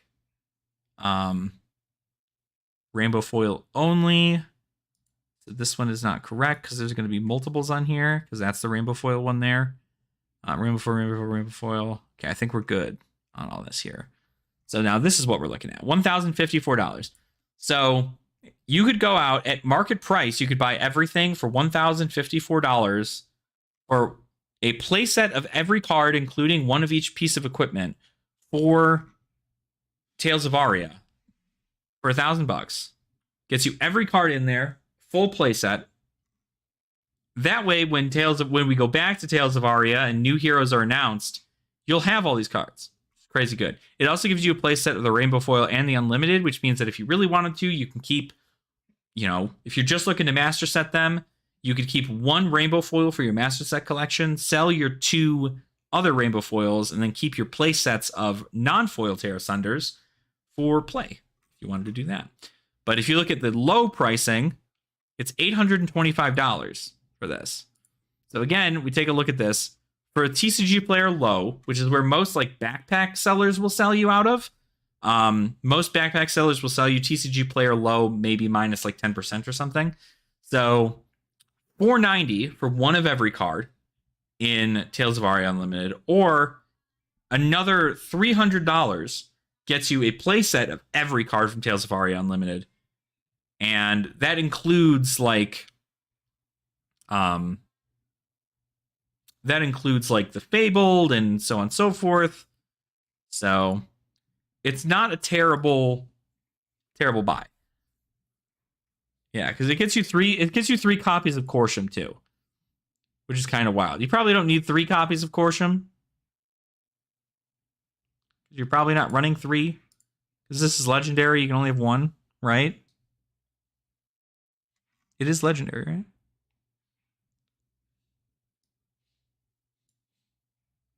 It isn't. It is legendary. Okay, so you can, because it doesn't show on the card. It says when you arrive at the legendary Corsham, go again. But it doesn't say anywhere you can only have 1 in your deck. Just worded weirdly? Okay.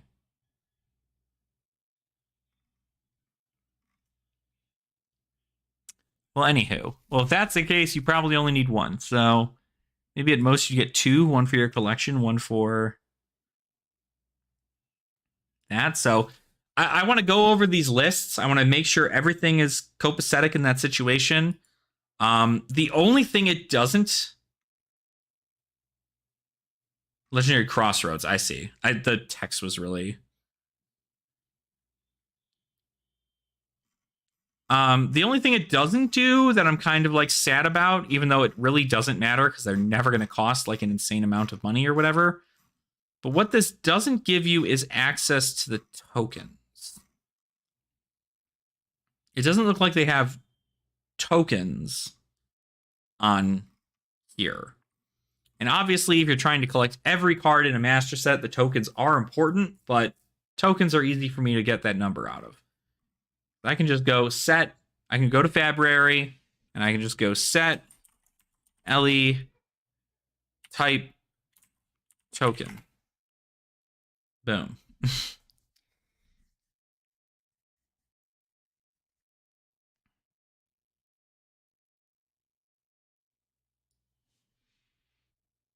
The heroes were tokens in this one too, right? So I guess everything.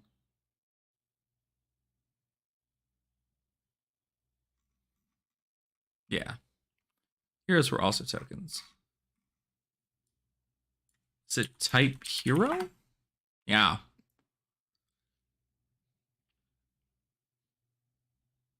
Oh, rarity token. That's what I'm looking at. RT. Thank you. Somebody had to get me to it because it also didn't show Crack Bauble, which isn't a token. It is a token, but isn't a token. And then the weapons. Yeah, that makes more sense. So then you just get all these cards in here.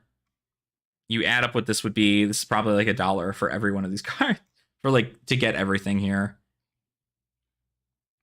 You're good to go. So yeah. But I like the collection a lot. I think it is very, very I think it gives you an idea as to everything in here. I do want to see alphabetical. Can we do it by... Oh, we can do it by card number. Stick. This is what I really want. So, like, you'll see they don't have the... They have 0 into 3. And so... Even still, like, $1,000, not bad.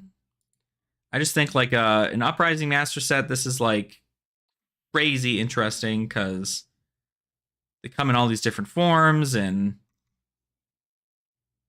you got all this extra stuff here too. So this is always this is done by card number. Let's do it by market value. So Crown of Providence, Cold Foil, and Flamescale Furnace Cold Foil. There's no way that Flamescale Furnace is still going for that much, right? $118 for a Cold Foil Flamescale. Yeesh. But outside of like the Marvels, I have this entire set pretty much done. So I need the Marvels and some of the Cold Foils. Like I'm also like I'm mad because like I want to get this because it's like good, but for $50, like I just have to get it. It's a Marvel. I have to get it. But yeah, so that is that's Findo's collection. I think it works really, really well. I plan to use it for my master set videos because I want to be able to get that. I want to be able to get that done and taken care of. But I wanted to again bring it back to Prism, not just Prism. Really, everybody on Twitter. I just kind of want to make a PSA real quick because I know that we have a very casual community in here. I know we get a lot of people who are new to the game who want to try new formats out and who want to play maybe at a budget level before they start playing at an armory for Classic Constructed, or maybe they're getting some stuff out there. My thought process on complaining on Twitter is that people are going to complain no matter what. They'll find something to complain about. It is what it is. And especially on Twitter. People are going to complain on Twitter.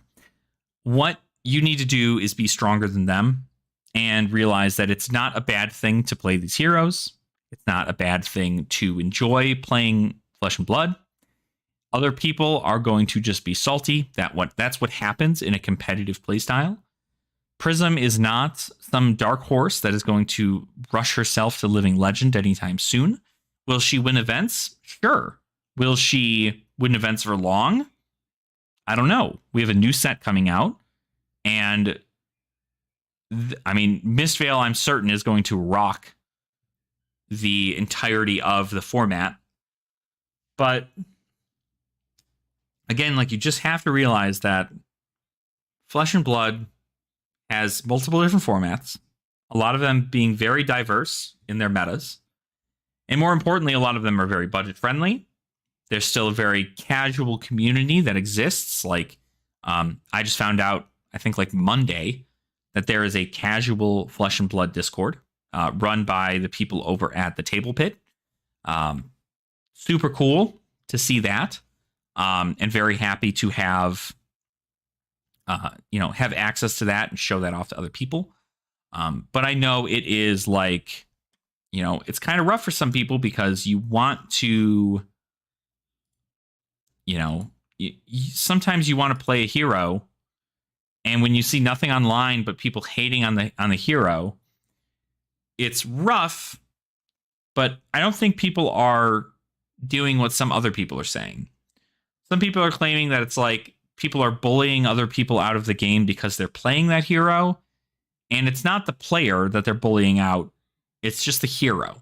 And it's because a lot of people don't know how to properly sideboard or how like the matchup works. You got to realize that like the amount of people who are playing competitive Classic Constructed games are not good at the game. They're just not.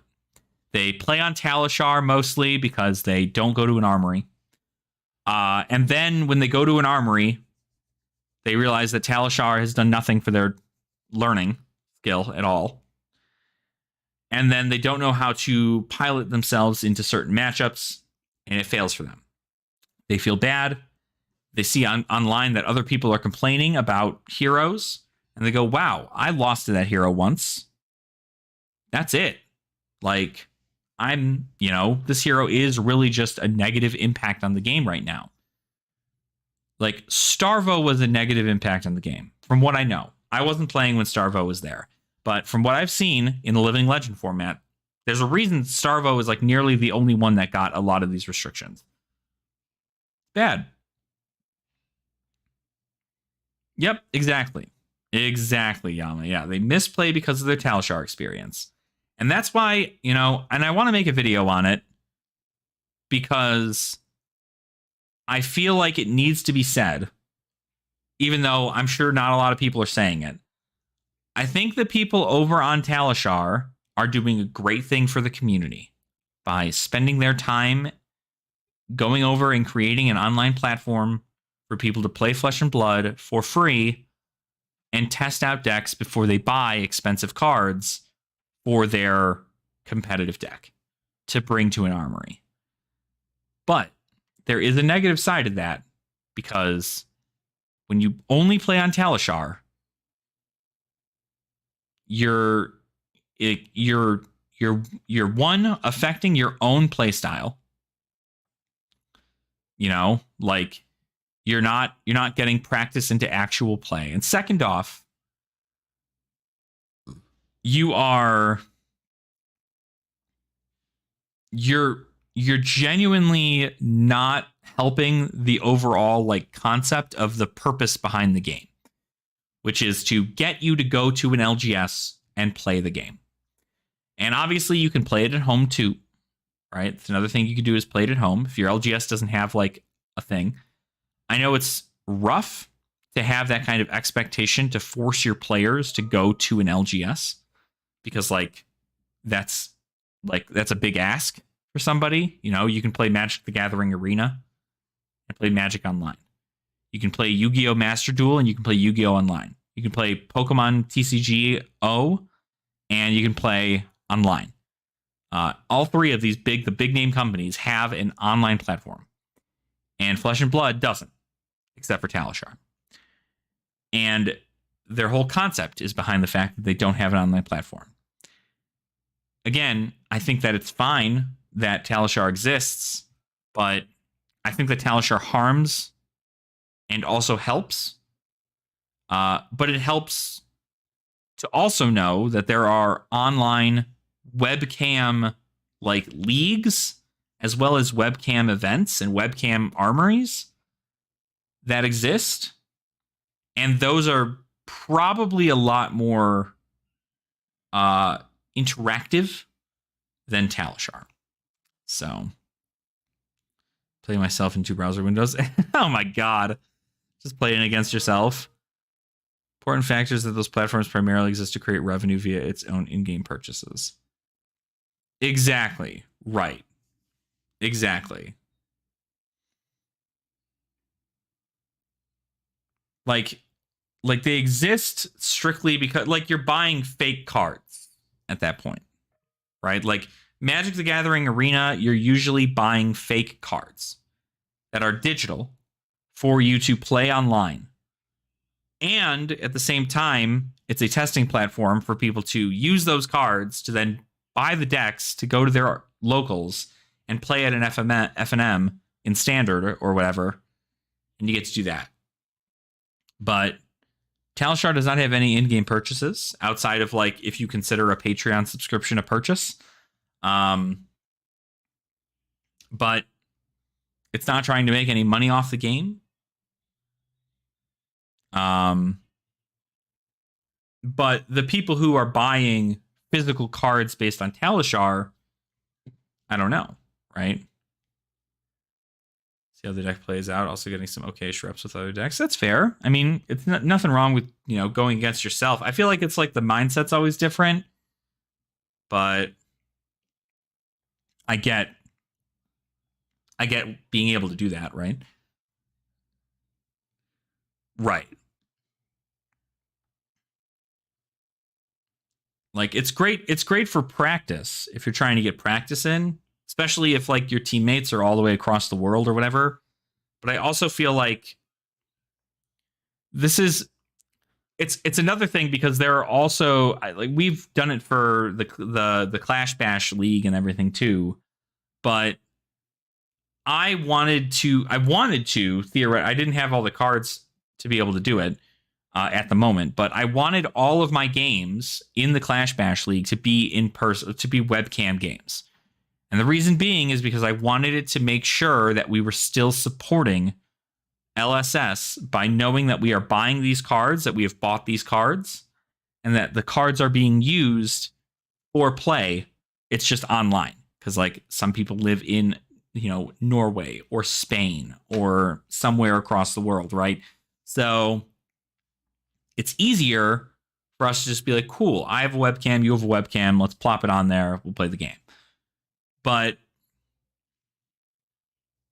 then at that point, you're expecting people to have a microphone and a webcam. Not everybody does.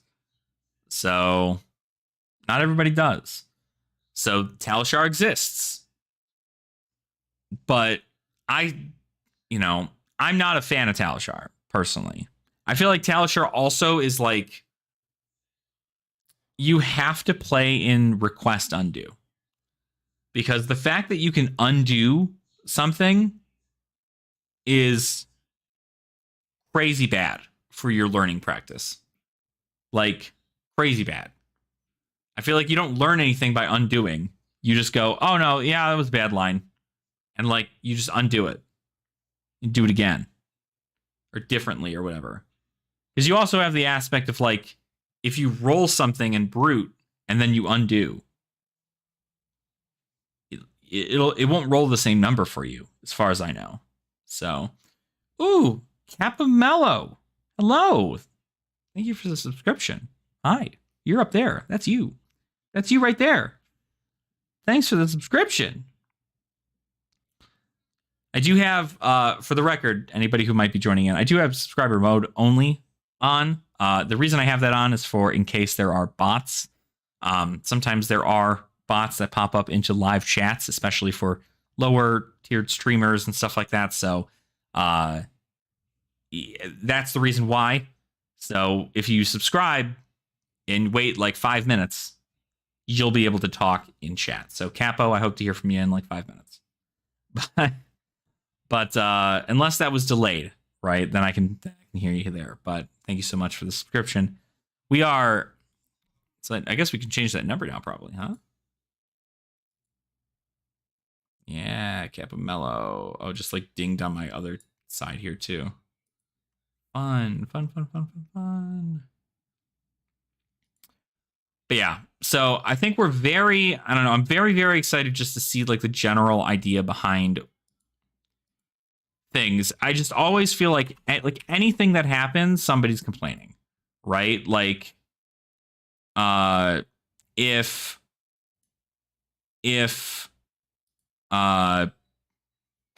Brute gets a new chess piece in a classic constructed deck, people complain. If a certain card gets a print for a class type that's actually pretty good, people complain. If their class doesn't do very well into a format, people complain. There's always going to be something to complain about. But keeping a positive outlook, trying new things. If you don't like the meta that's currently happening in Classic Constructed with KO, Dorinthia, Prism, and Azalea, I guess, are the top 4, then don't play Classic Constructed. Play Clash. Play Commoner. Play UPF. Go see whether or not you're, skip a set and wait until the next set comes out, then go to a pre-release. Like, you don't have to be, doing everything like this. I don't ever want to see somebody leave because of a format. But, it's preposterous to think that you're just going to stay like that your whole life. You're just going to constantly be mad at the game every single time. That's like, I don't want to say his username, but like, I think everybody knows him from the Magic side of things, which is, what is this site? The Magic Historian? He just like shits on Magic every day. Every day. Every video of his is him shitting on Magic. And I couldn't imagine having that kind of negativity and using that negativity to just like boost views. It sucks. I don't want my community to be a bunch of people who are negative. I want my community to have a positive outlook on things. Sure, it's okay to not like something. You're eventually not going to like something. But I want my personal community that I grow here on YouTube, to be positive. Or at least like mostly positive, right? Like 70% positivity, 30% negativity if we can, at its most, right? Because like eventually you're going to hate something. But at the end of the day, it's not the end of the world. Yeah, purple. Yeah, that's a guy. KO, funny enough, kind of doing bad for what was supposed to be the best deck. Yeah, I mean, I think KO does okay. I think he's still topping a lot of leaderboards. I don't know. I think it's just like, I think KO's consistent. And that's good. That's what I like out of a deck, is consistency. That's why I liked Dromai, right? I knew I was going to be able to get dragons. I knew I was going to be able to play certain dragons. Each of my dragons have a different effect. They're consistent. When I play Chromai and Miragai in the same turn, you know what's coming to you. When I play Chromai and Asvali, you know what's coming. When I play all three of those, you know what's happening. So it's like consistent. You know you're playing dragons. You know you have to make Ash. You know you have to do this. KO's the same way. You know you're going to discard a 6. You know you're going to try to get an agility token. You know you're going to try and get go again. You're going to try to throw out 6 to, 20 damage. Like 6 to 20 damage in a matter of a turn, on average. Yeah, Chromai Miragai doing stroke. Gross. Yeah. 7 snaps. Chromai. 10 damage. No Phantasm. Crazy. Man, I already miss Dromai. That's why I'm happy I'm playing Dromai in Clash. Like, I just feel better. I feel better knowing that I can still play her in a format. Because, like, yeah, I could play her in Blitz, but I die. Like, she's not great in Blitz.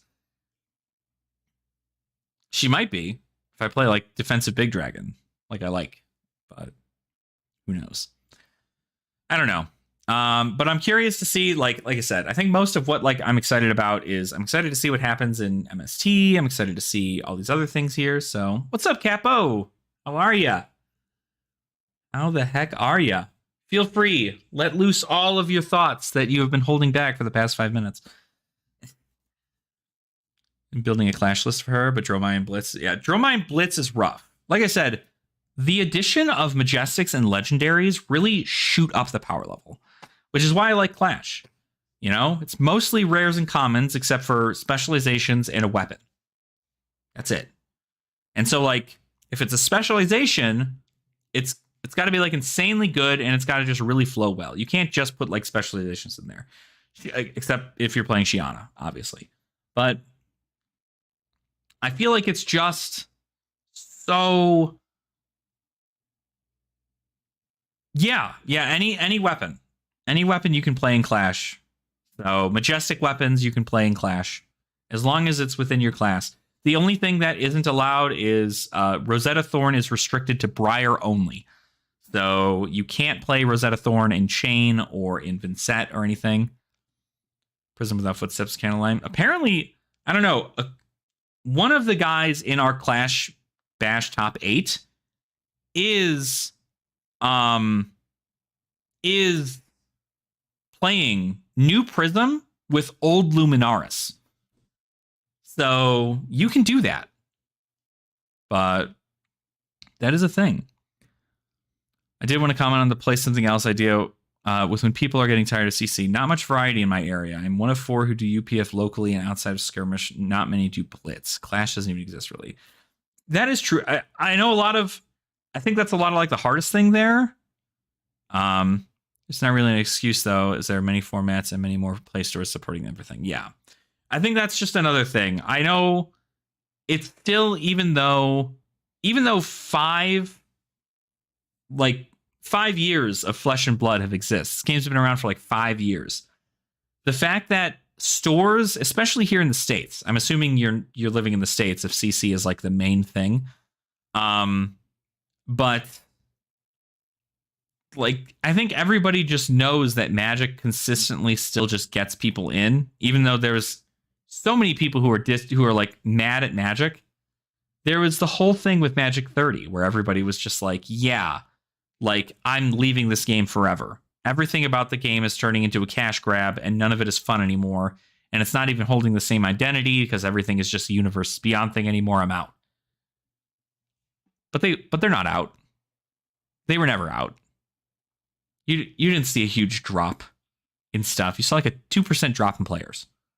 Every day, Magic is reaching out to new people, new players, kids, adults, whoever. And it's still getting people in. Because Magic has a pretty consistent, regular way to play. Which is, most stores carry Magic. Most stores will at least do a Friday Night Magic. And most people will play Commander, because Commander is just the fan format. So, that Overlord engine is kind of... I have not tried out the Overlord engine, Jonathan. I did want to try it out, though. Because I know Darth has been showing it. But I don't know. I have my own like ideas, I guess, for PvE, but I haven't seen what the Overlord engine's like yet. Okay, East Coast, there you go. I feel like Commander is the only thing keeping people in the stores at the moment. LGS doesn't run a standard or Pioneer Modern in 6 months pre-releasing Commander. And sometimes that's it. I mean, like, I guess that's really like where you take a look at Magic compared to Flesh and Blood, right? Flesh and Blood's competitive scene, huge, right? There's so much money on the line. You get promos, you get special cards that are low printed that you can sell for money. There's the gameplay itself provides like a very deep in-depth competitive scene. Whereas like with Magic, it's like, cool, if I don't draw into 2 lands, I die. We'll scoop and go to game 2. Like with Flesh and Blood, it's like you have to battle it out to the end in every game. Otherwise, you just never have it. Like there is not often times in which you just see people scoop. Ever in Flesh and Blood. But the casual scene, Flesh and Blood, when it was originally starting out, had a lot of people who were like, okay, how do I spread this to everybody in my general area? And they started doing learn to play days, and they started doing all these other events to like get people into the game, or they would like give them decks, like budget versions of decks to play in Classic Constructed to play. So they would do that. I think it's just, again, right now, there's no incentive to play social events or casual events outside of just wanting to support your LGS. But if your LGS doesn't care about Flesh and Blood at a level that is super deep, like I take Min-Max as a great example. Min-Max loves Flesh and Blood. Min-Max Games loves Flesh and Blood.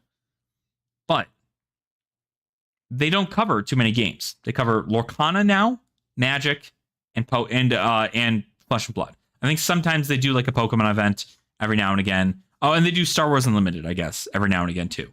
But it's mostly like a low amount of games. A lot of LGSs will just do Magic, and it's only because Magic is the only thing that's been selling for them.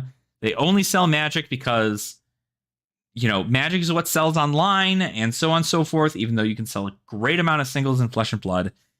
And so I think a lot of it just comes down to, again, the community who wants more casual play need to come together in their state at their LGSs and go, can we get another night of Flesh and Blood? Like, what is it going to cost you? Like, manpower wise to get another night of Flesh and Blood in, whether it be a commoner event or a UPF event or whatever. What is it going to cost for you to do that? Because if you can provide that to your players, then your players might show up. If you don't provide that to your players, there's no reason for you to ever make one because you're making money on an armory night. And then, like, people aren't even doing draft. I think it should be more HP like how Commander is. It makes it slower, but I think people can play more wonky turns when they don't need to fear being one shot. That's fair. That's fair. I don't know enough. I would say Will over at the Table Pit probably has a lot more like sway into what he feels is a good opinion, or like a pretty based opinion on UPF. But adult UPF I don't think is a terrible idea. I think if you just played with adult heroes as opposed to young heroes, the only downside is that if you're playing with adult heroes, you lose out on a lot of heroes that would be in Clash. And so, yeah, like you could double the health. But I feel like UPF is another one of those things where, like, even though UPF is a official format by Flesh and Blood, I feel like it is up to, again, it's up to the community to make it different. For instance, like putting out, starting every game with a landmark out, with like the Deathmatch Arena out, or starting the game with like a thing that says everybody gets 20 HP. Like you make a wheel, and that wheel has a constant effect that happens in the game, and you spin it at the beginning of the game. And whatever it lands on, that's the effect that game is going for the entirety of it. And you just keep it random. So, I mean, only run official stuff, so I might be biased. That's fine, right? I mean, it's fine to have official stuff. I know Clash is a format that I care about a lot because I like budget play. And I feel like Commoner is just, it's good. I love Commoner as far as an official format goes, but I feel like Clash allows for more heroes to shine, and allows them to actually have a better kit while still being fairly budget. So that's where I view Clash as. I'm on the Clash committee, so I am going to continue to talk about Clash. But I know that it's hard to push that, right? Obviously, like, you can't go to a ton of game stores and go, hey, I'm going to play Clash, or like let's make a night for Clash, because you can't put that on Gem. You can't put that on some other what do you call it? You can't put that on like a different format. But I've heard of people running Clash events, right? Even if it's just like fun, like even if it's just for funsies, you don't have to do it through Gem. Just literally just go, hey, I have a box of heavy hitters. We're going to come in. You guys can just play Clash, and every win gets you a pack. And that's it. Base level. You don't have to worry about giving out store credit. You don't have to worry about doing any of this. You just give out a pack per win, give a pack per entry, and then give a pack per win. You get 4 people in there. You give out 4 packs at the beginning. 2 people win, 2 packs. 2 people win, 2 packs. And then you get the final game, 1 pack. Or like you do another game and you do another pack thing or whatever. So some of the reds are just so iconic to their heroes and it isn't representative. Oh, absolutely. Absolutely, Capo. That's what I'm saying. And like, that's the thing though. I don't know how many people know this, but like you as a player can create an on-demand event for Gem, right? If you wanted to do that. So if it turns out that that's something you want to do, that's fine. You just can't choose Clash as an on-demand event. But you also don't need to make it an official event. If you are going to do a Clash event, which we have people on our Clash Discord that actually have like done Clash events at their LGSs, not through Gem. And they do it exactly like I said. They literally just get people together who want to play Clash, sit them down and go, here's the roster, $5 entry, gets you a pack, and then you get a pack per win or whatever, and then you're good to go, you're done.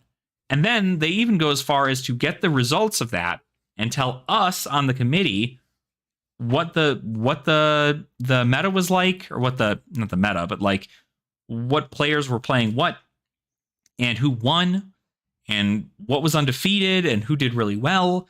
And that helps us and the committee get more information to decide whether or not we should ban or unban things, or whether, we've had a lot of talks in regards of like the next Clash Bash we do is probably going to be a test run Clash Bash, where we are going to actually unban like everything. we're still going to have stuff restricted to certain things. Like Rosetta Thorn is still going to be restricted to Briar, but like you're going to be able to play Drone. You're going to be able to play Ball Lightning. You're going to be able to play Belittle and like all those things just because we wanted to test to see what it's like. We're trying to figure out if it is going to be a fan-made format. We should really see whether or not we need certain bands to be available. We're also unbanning Duskblade, so we're going to see where Duskblade sits in Clash. And I feel like it's just like it opens up a lot more stuff to be casual. And if it becomes official, rad. But the only thing I want it to do if it becomes official is I want it to still be run by the committee, but just be able to be a choice of gameplay style in Gen. That's it. That's all I want. Because that way people can start running official events for Clash at their LGS. But until then, it's totally fine to run unofficial tournament days, even if it means that you have to buy a box of heavy hitters, right? If you buy a box of heavy hitters and you get yourself and 3 other people to sit down at your LGS, go to your LGS and play it, right? Just use their play space. Go to your LGS, do a small tournament and play. And you can just run it. You can run it. It doesn't take a genius to run an event. Get people together, go on your phone and create a bracket if you want.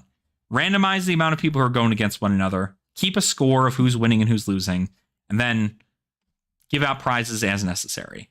So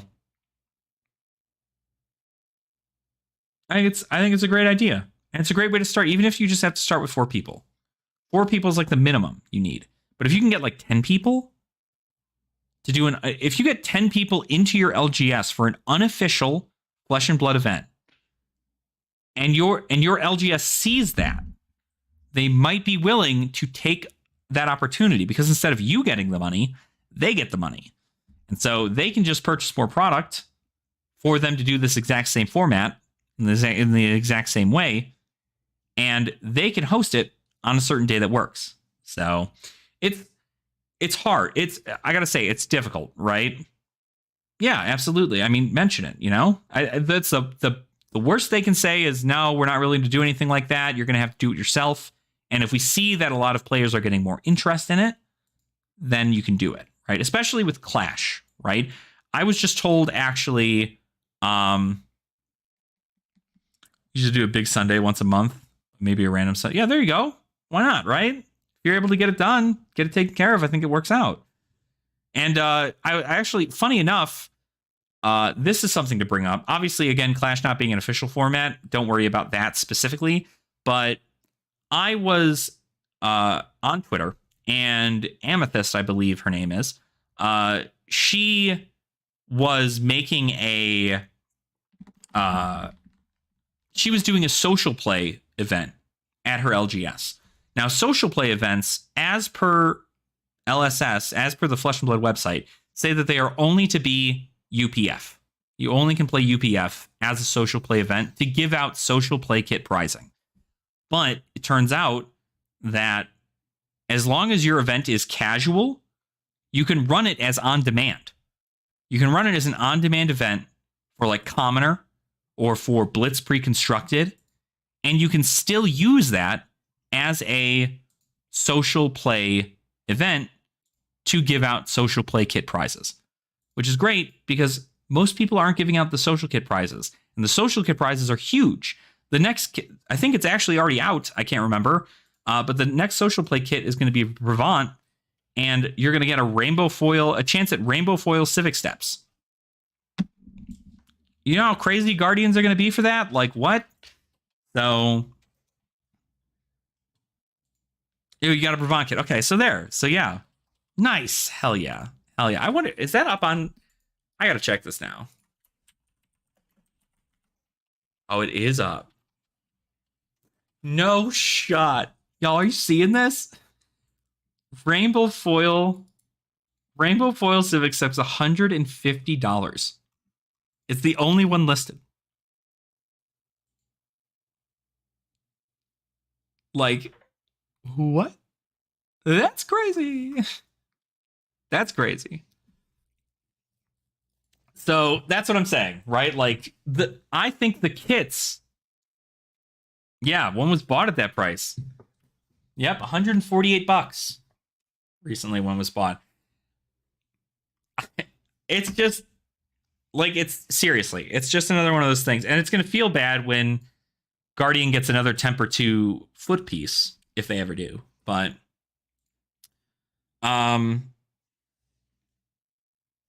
yeah, again, like I think a big thing that I want the casual community, the social community, to be more prevalent. And I know that it's hard because a lot of people don't, a lot of LGSs don't provide the ability for people to go in on a random night and do that. So, all right, sounds good, Capo. Thanks for stopping by. Appreciate you. Appreciate you coming in, chit-chatting. Always a pleasure. So, great to see you here. And yeah, I'll certainly be seeing you around. But yeah, like I said, like I think it's just one of those things. Like, I want to make sure that that's happening. I want to make sure that social play and competitive play, there can be a mix between the two. I mean, you don't need to be just a competitive player. You can also be a social casual player.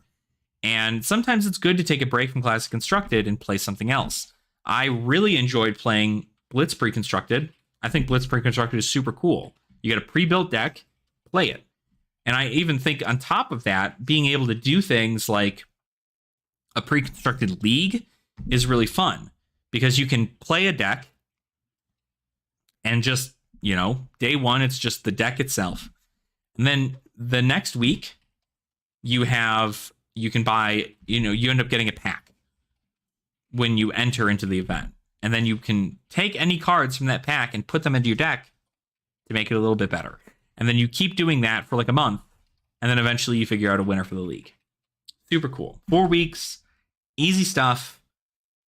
And everybody gets to keep the cards. Like they're just buying a pack and making that work. So, but I don't know, there's plenty of different fun things to do for, for casual social players. I think really it just comes down to, is your LGS going to be the one to help support these formats? Because if you start bringing in 10 people on a casual night to play Flesh and Blood, then maybe it will be different, right? Maybe they'll look at that and go, we can make profit off of that. If instead of them buying a box and giving them the money for a pack or whatever for entry, you get to do that. Super easy. And really, like, it's great because, like, if you buy a box, let's say you buy a box at $88. Let's say you buy the box at the store, $88. 24 packs. Let's do the math on that real quick, because I'm bad at thinking about that right now. So let's say you get 4 people constantly for like a month, right? So it's 4 packs for entry, plus 2, 2, and 2. So 6. That's 10 packs a week you'd give out in prizing. And then you do it again. So you'd have another 20. And then you'd only have 4 packs, which means you need to buy another box. Or you could just make it to where the winner takes home all 4 packs, if you wanted to do that last one, right? So let's just assume you can make a box last 3 weeks. If everybody pays $5 a pack, or $5 for entry, so that's 20, 40, 60. You get $60 back. You lose $20, right? But you make, you help create a scene. And if it costs $20 to get, if it costs $20 a month to get like a casual scene going at your LGS, I'd do that. That's good. You could even find like crazy deals on stuff. You can make it like Outsiders, or you can buy, you can buy bright lights, right? Like if somebody opens up a pack and they get a freaking Marvel Singularity, like they'd be stoked the amount of money they make. So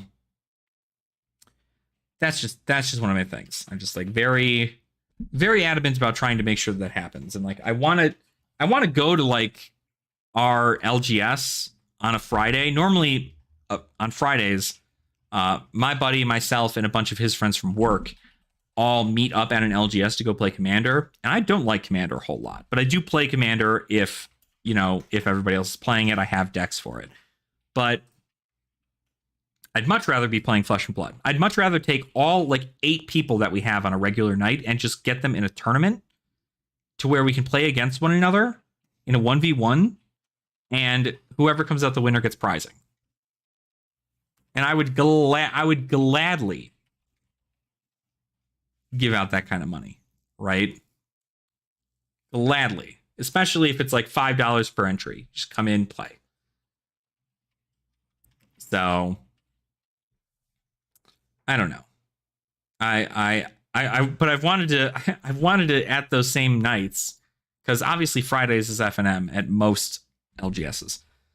So if I did that, and I just like, I want to just like put a sign down. I was going to bring a sign with me and say, learn to play Flesh and Blood here. And I can teach people how to play Flesh and Blood when they drop out of their FNM. Like, I don't know. I just want to be, I want to kind of be fun with it, I think being fun with it is good. But I am probably going to go ahead and head on out of here. It's been about 2 hours. I have to go take care of some laundry and some dishes and do some stuff around the house. But I actually, tomorrow, I'm going to be recording. I need to message him because he didn't show up on here. He's probably deep at work. I need to record a podcast with Nathan for Clash. Probably going to be talking about the results of the top 8. And also then kind of deep diving into some other stuff for Clash. Then after that, I'm probably just gonna be working on more videos. I have my top 8 videos to talk over, which I'll probably get done tonight. I might even get one up for you guys tomorrow, so you guys can watch that. Because I do kind of still want to keep a Monday, Wednesday, Friday schedule. So if I can get that done tonight, finished, and then set up for you, it would work out great. So hopefully I can get that done. I again want to make another collection video. I want to do a collection on probably on heavy hitters. And then maybe just like talk a little bit about some other stuff for it. What else are we doing? Collection videos, Clash videos. I'll make like deck tech videos maybe for my top 8 stuff. But I might wait until after the league is done for that. And then I feel like I have other things that I'm also planning. But it's just going to be pretty hectic with work next week. And then have some more time. I have to spend a lot of time cleaning this weekend. So I'm not sure if I'll have all the time in the world, but I'll certainly try to make sure it happens. And who knows? If I'm lucky, maybe I'll even stream tomorrow too, if I'm feeling it. But anywho, that's it for me, guys. Thank you guys so much for watching. Thank you so much for the subscriptions today. Thank you so much for to showing up and showing your support. We are almost to 1750 as far as our subscribers go. I'm really excited to hit 1750. I feel like it's gonna be good. Then we'll only have 250 more subscribers until we hit 2K. I'd like to hit 2K before MST releases, but I don't think that's going to be happening.